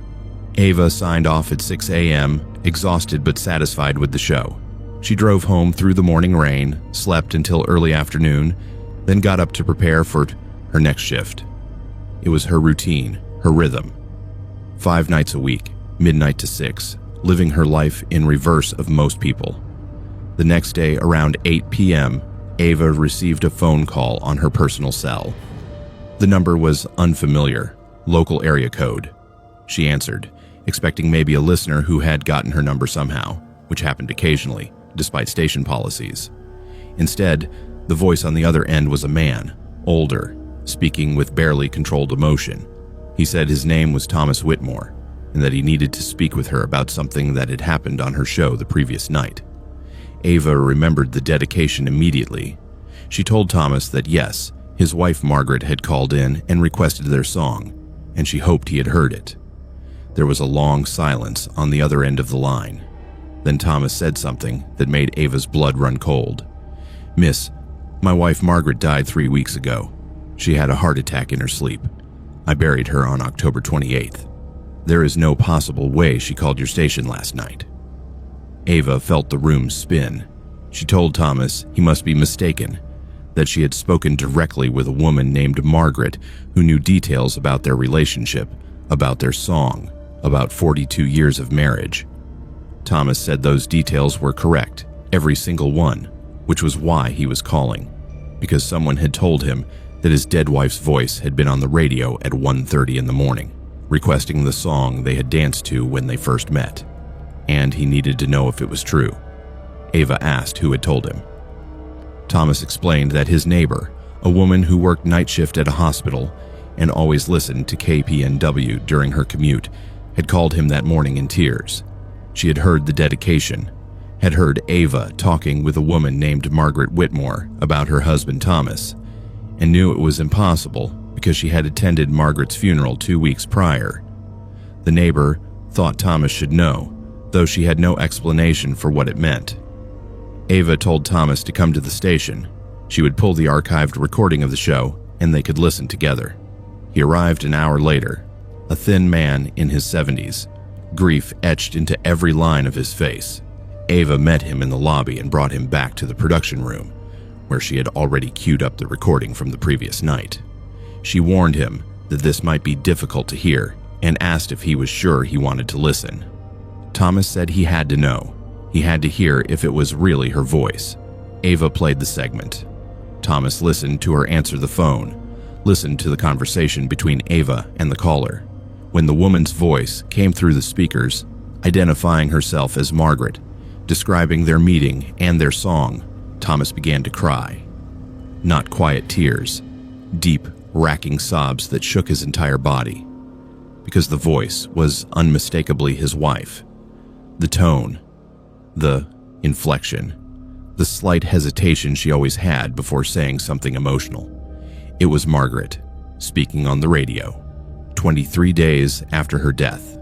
Ava did not know what to say. She sat with Thomas while he listened to the entire segment, while he heard his dead wife's voice dedicate their song to him, tell him she missed him, ask him to listen. When it ended, Thomas looked at Ava and asked a question she could not answer. How is this possible? They checked everything. The phone records from the station showed an incoming call at 1:32 a.m. to the request line. The number it came from was logged in the system. Ava called it while Thomas sat there. It rang 4 times, then went to voicemail. Margaret's voice on the recording. "You have reached Thomas and Margaret Whitmore. We cannot come to the phone right now, but please leave a message, and we will call you back." Thomas said he had not changed the voicemail greeting since Margaret died, could not bring himself to erase her voice. He still called his own number sometimes just to hear it. The phone that number connected to was sitting on his kitchen counter at home. He had been there all night the previous evening. The phone had not rung. No calls had been placed from it. Ava suggested maybe someone had spoofed the number, had somehow found Margaret's obituary online and made a cruel prank call. But that did not explain the voice. Voice recordings can be faked, sure, but this was a live conversation. Margaret had responded to Ava's questions in real time, had laughed at appropriate moments, had paused and thought before answering. It was not a recording. It was a conversation. The station manager reviewed the audio as well. She brought in a sound engineer to analyze the recording for any signs of manipulation or artificial generation. The engineer's conclusion was that the audio was clean, showed no signs of editing or synthesis. It was a standard phone call, recorded exactly as it happened.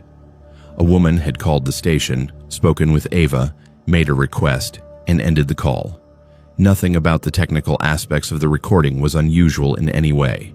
Thomas asked Ava to keep a copy of the recording. She burned it to a CD for him, knowing station policy required her to delete personal copies, but unable to refuse this grieving man the chance to hear his wife's voice. Thomas thanked her, told her he did not understand what had happened, but that hearing Margaret say she missed him, that she still loved him after 42 years, brought him a peace he had not felt since her death. But Ava could not let it go. Over the next weeks, she researched paranormal phenomena, electronic voice phenomena, cases of calls from the deceased. She found numerous documented cases, though most involved brief cryptic messages or unclear audio. Nothing like the clear, extended conversation she had with Margaret. She considered consulting paranormal investigators, but what would they do? The call had already happened. The voice was already recorded. There was no ongoing phenomenon to investigate. Then, 6 weeks after the initial call, the request line rang again. It was 3:15 a.m. on a rainy December night, the station nearly empty except for Ava and the overnight board operator in the next room. Ava answered. "KPNW Nightline, you're on with Ava." The voice that responded was Margaret. The same gentle, kind tone. "Hello, dear. It is Margaret again. I have another request if you do not mind." Ava's hands went numb. She looked at the caller ID display. Same number, the Whitmore landline. She tried to keep her voice steady. "Margaret, I spoke with Thomas. He told me you passed away." "I know, dear. I know. But I wanted him to hear the song, and I knew you would play it for me. You have such a kind voice on the radio.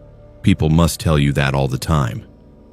Ava asked the question that had been haunting her. "How is this possible? How are you calling me?" Margaret's voice carried a warmth that somehow made the impossible seem almost normal. "I do not really understand it myself, dear, but I can reach the phone sometimes when conditions are right. When the rain is falling and the night is dark and lonely, I can make the connection just for a little while. I wanted to thank you for playing our song." Thomas heard it. He told me when he visited my grave the next morning. He sat there in the rain and told me all about hearing my voice on your show. Ava felt tears streaming down her face. "What would you like me to play tonight, Margaret?" "What a Wonderful World" by Louis Armstrong, for Thomas again. Because even though I am gone, it still is a wonderful world because he is in it. And tell him I will always be listening, even if he cannot hear me call anymore. Ava played the song. She dedicated it exactly as Margaret requested. And when the song ended, she checked the station's call log. The number was there. Duration, 3 minutes, 47 seconds. A real call from a real phone number. But when she called Thomas the next morning to tell him about it, he said the phone at his house had not rung, had not made any outgoing calls. He checked the phone records with his provider. No calls logged at 3:15 a.m. Ava quit the radio station 6 months later. She told people it was for career advancement, that she wanted to try television production instead. But the truth is, she could not handle the uncertainty anymore. The not knowing if another call would come. The fear that other voices might start calling in, voices of people who were not supposed to be able to make phone calls anymore. The station policy now is to play Margaret's requested songs twice a year without announcement or dedication. Once on October 28th, the day she died. Once on February 14th, Valentine's Day. They play Unchained Melody and What a Wonderful World back to back during the midnight hour. The station manager says it is a memorial, a way to honor a listener who loved their programming. But the overnight DJs know the real reason. They play those songs hoping Margaret is listening, hoping she feels remembered, and hoping she does not call the request line again. Because the question Ava could never answer, the question that made her leave radio entirely, was this: if Margaret could call, how many others could too? How many voices from beyond are waiting for the right conditions, the right dark, rainy night, the right loneliness to reach through and connect? How many phone lines become bridges when we least expect it? Ava lives in Seattle now, works in corporate communications, far from radio studios and request lines. But she told me that sometimes, late at night when she cannot sleep, she tunes into KPNW online, listens to whoever is hosting the overnight shift. And twice a year, on October 28th, and February 14th. She listens for those two songs. When they play, she says a quiet thank you to Margaret for teaching her that love does not end when life does, that some connections are stronger than death, that sometimes the only thing impossible about impossible things is our refusal to accept them. Thomas still lives in Portland. He's 83 now, and twice a year, he sits by his radio in the early morning hours and listens to KPNW play his songs, the songs he shared with Margaret for 42 years.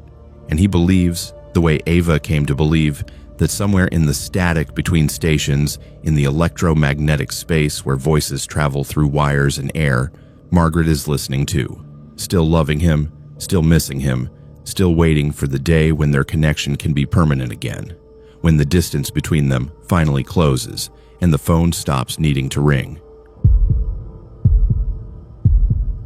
My cousin Benjamin went through a rough divorce in the spring of 2019.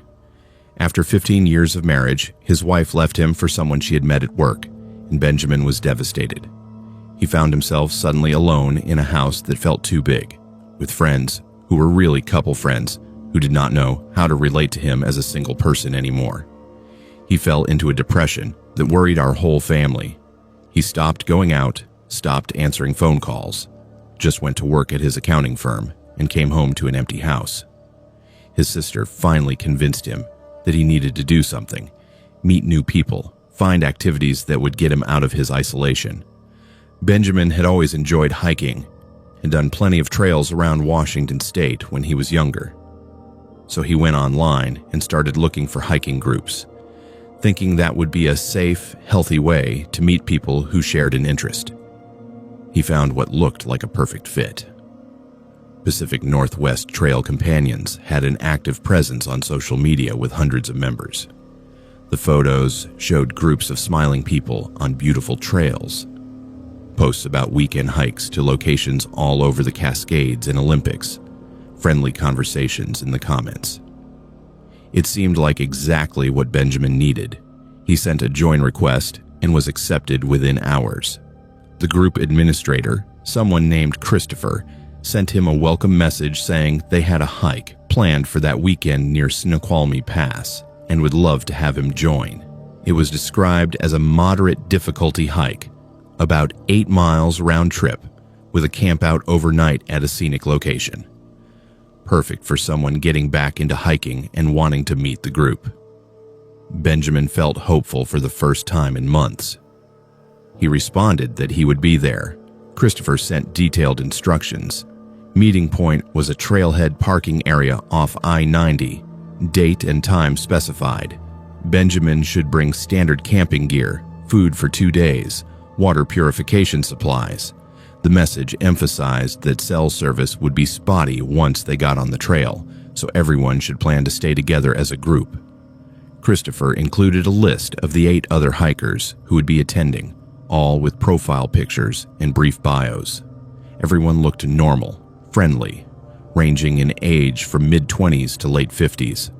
Benjamin packed his gear that Saturday morning, feeling more optimistic than he had since the divorce. He drove to the meeting point, arriving about 15 minutes early. The parking area was exactly where Christopher said it would be. A small dirt lot that could fit maybe 10 vehicles. One other car was already there, an older SUV with hiking stickers on the back window. As Benjamin parked, people started arriving.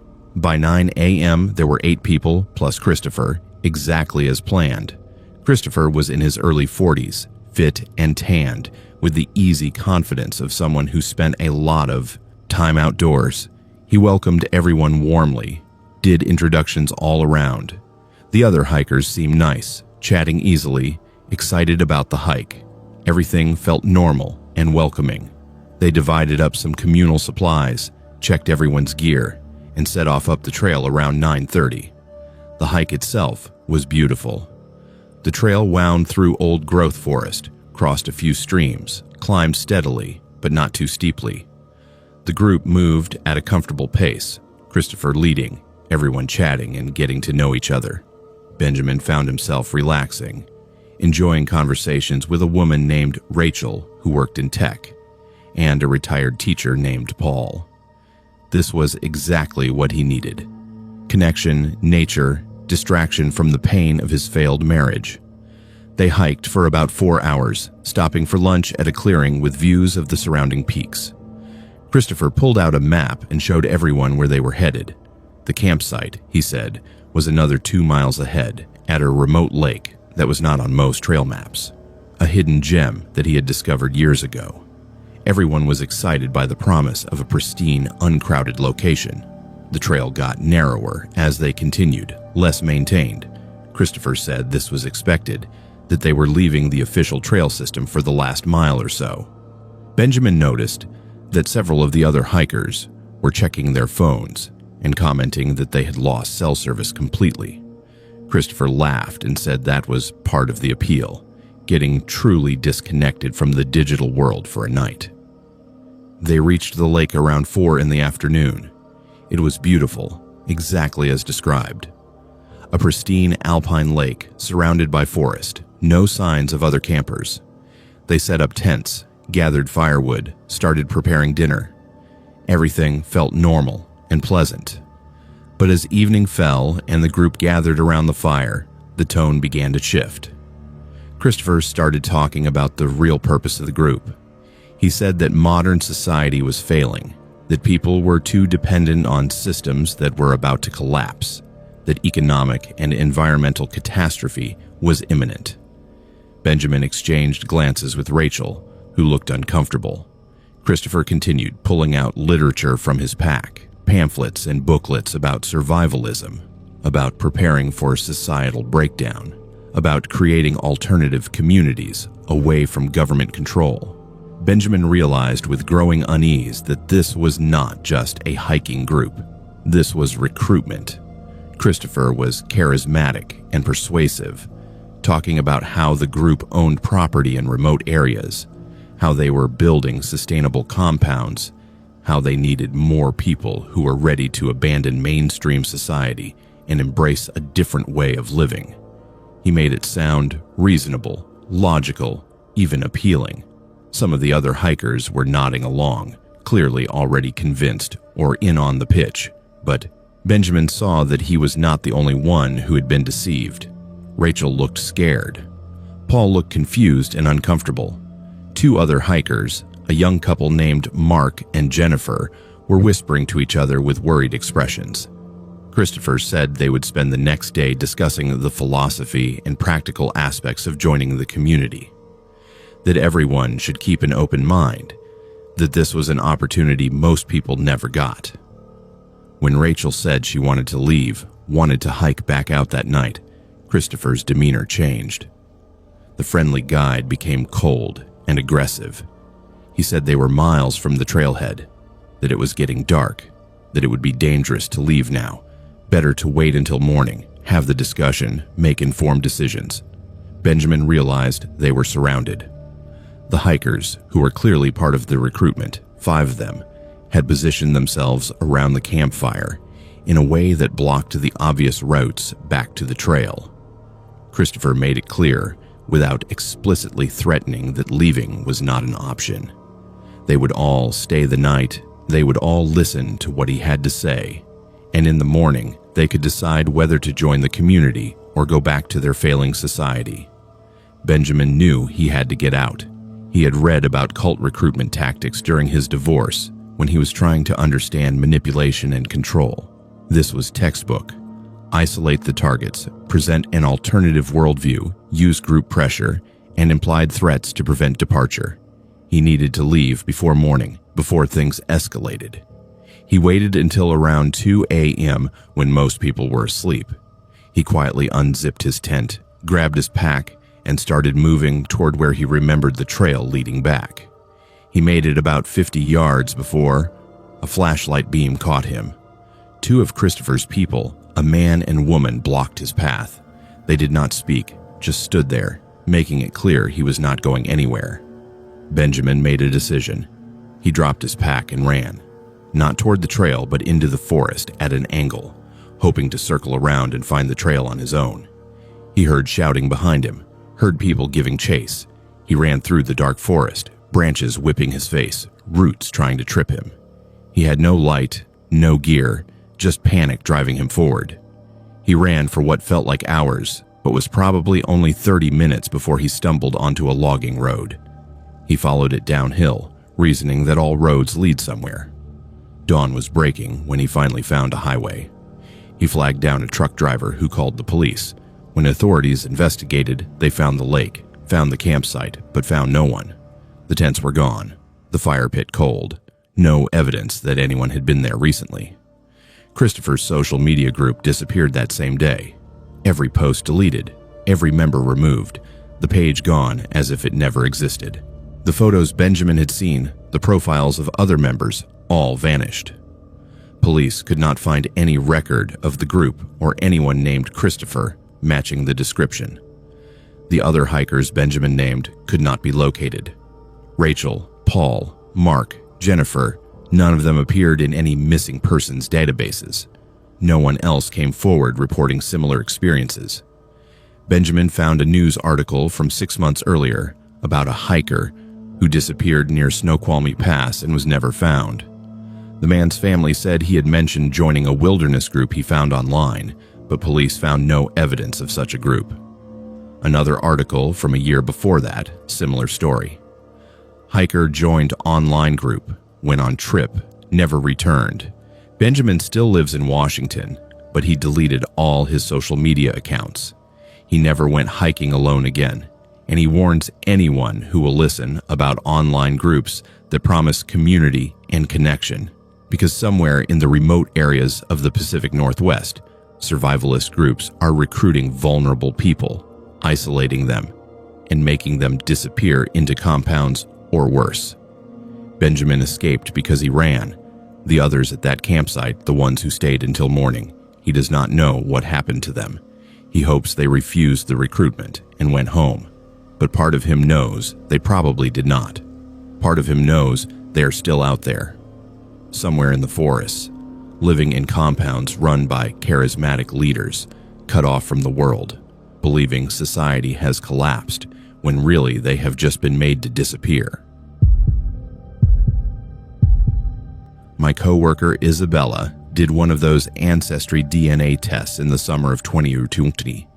It was during the height of the pandemic, when everyone was stuck at home, looking for ways to connect with something, anything beyond the four walls of their apartments. Isabella was working from home, feeling isolated, and thought it would be fun to learn more about her family heritage. She ordered a kit from one of the major DNA companies, spit in the tube, mailed it back, and forgot about it for a few weeks while she waited for results. When the email notification finally came, she was excited to see her ethnic breakdown, maybe find some distant cousins, learn something interesting about her roots. She had no idea that clicking on that email would connect her to 3 unsolved murders spanning over a decade. Isabella grew up in Spokane, Washington, in what she always described as a normal, quiet family. Her parents were both teachers. Her younger brother worked in IT. Her extended family consisted of aunts and uncles, and cousins she saw at holidays. Nothing dramatic, no family secrets that she knew of, just regular people living regular lives. Her father's brother, Uncle Richard, had died in a car accident in 1998, when Isabella was only 6 years old. She barely remembered him, just vague impressions of a tall man with a beard who gave good hugs and smelled like wood smoke. The family rarely talked about him. Grief, Isabella assumed. Sometimes people deal with loss by not talking about it. The DNA results showed exactly what Isabella expected. Northern European ancestry, primarily Scandinavian and German, matching what she knew about her family background. The ethnicity breakdown was interesting but not surprising. What caught her attention was the relative matches section. The DNA company had identified several people in their database who shared significant genetic markers with Isabella. Close relatives, most of them were expected. Her brother showed up as an immediate family match. A few second and third cousins she recognized by name. But there was one match that made no sense. A first cousin match, someone who shared enough DNA to be a direct niece or nephew, or a first cousin through a sibling of one of her parents. The profile was labeled only with a username, Justice Seeker 1976. No real name, no profile picture, no family tree attached. But the genetic relationship was undeniable. This person was closely related to Isabella, and she had no idea who they were. Isabella clicked on the profile to send a message, the standard feature these DNA sites provide for connecting with matches. She wrote a friendly note explaining that the DNA test showed them as close relatives, asking if the person knew how they might be connected, suggesting they compare family trees. She sent the message and went back to work, not thinking much of it. 3 days later, she received a response. But it was not from Justice Seeker 1936. It was from a detective with the Washington State Police Major Crimes Unit. The message was formal and carefully worded. It explained that the DNA profile Isabella had matched with was not a person looking for family connections. It was DNA evidence from unsolved homicide cases.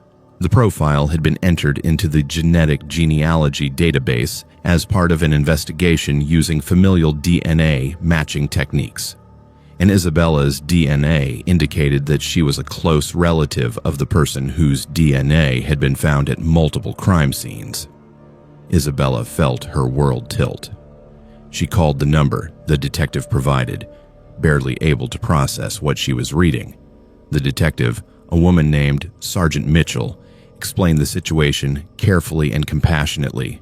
3 women had been murdered in Washington state between 1992 and 1998. All 3 cases remained unsolved. All 3 crime scenes had yielded DNA evidence, and that DNA matched across all 3 cases, confirming a single perpetrator.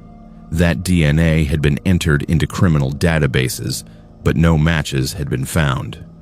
Until recently, when advances in genetic genealogy made it possible to upload crime scene DNA to ancestry databases and search for familial matches. Isabella's DNA indicated she was closely related to the killer. Based on the amount of shared genetic material, the perpetrator was most likely her parent's sibling, or potentially a half-sibling of one of her parents. Sergeant Mitchell asked Isabella to provide detailed information about her family tree, particularly her parents' siblings. Isabella's mind immediately went to her mother's siblings, but her mother only had one brother who lived in California and could not possibly be involved. Her father had 2 siblings, one sister who lived in Texas and taught kindergarten, and one brother, Uncle Richard, the one who supposedly died in a car accident in 1998. Isabella told Sergeant Mitchell about Richard, provided what few details she knew. The detective asked if Isabella could provide photographs, any documentation, anything that might help identify and locate Richard. Isabella said she would ask her father and get back to her. Then Sergeant Mitchell said something that made Isabella's blood run cold. "Isabella, we need you to consider the possibility that your Uncle Richard may not have died in 1998, that the car accident story may have been a cover for something else. Would your father have any reason to lie about his brother's death?" Isabella confronted her father that evening. It was one of the hardest conversations of her life. She explained about the DNA test, about the match to unsolved murders, about the police asking questions about Uncle Richard. Her father went pale. He sat down heavily at the kitchen table and put his head in his hands. And then he told her the truth that the family had been hiding for 22 years. Richard had not died in a car accident. He had disappeared. In the summer of 1998, Richard had been living in a small town outside of Olympia, working odd jobs, not particularly close to the family. He had always been troubled, her father explained.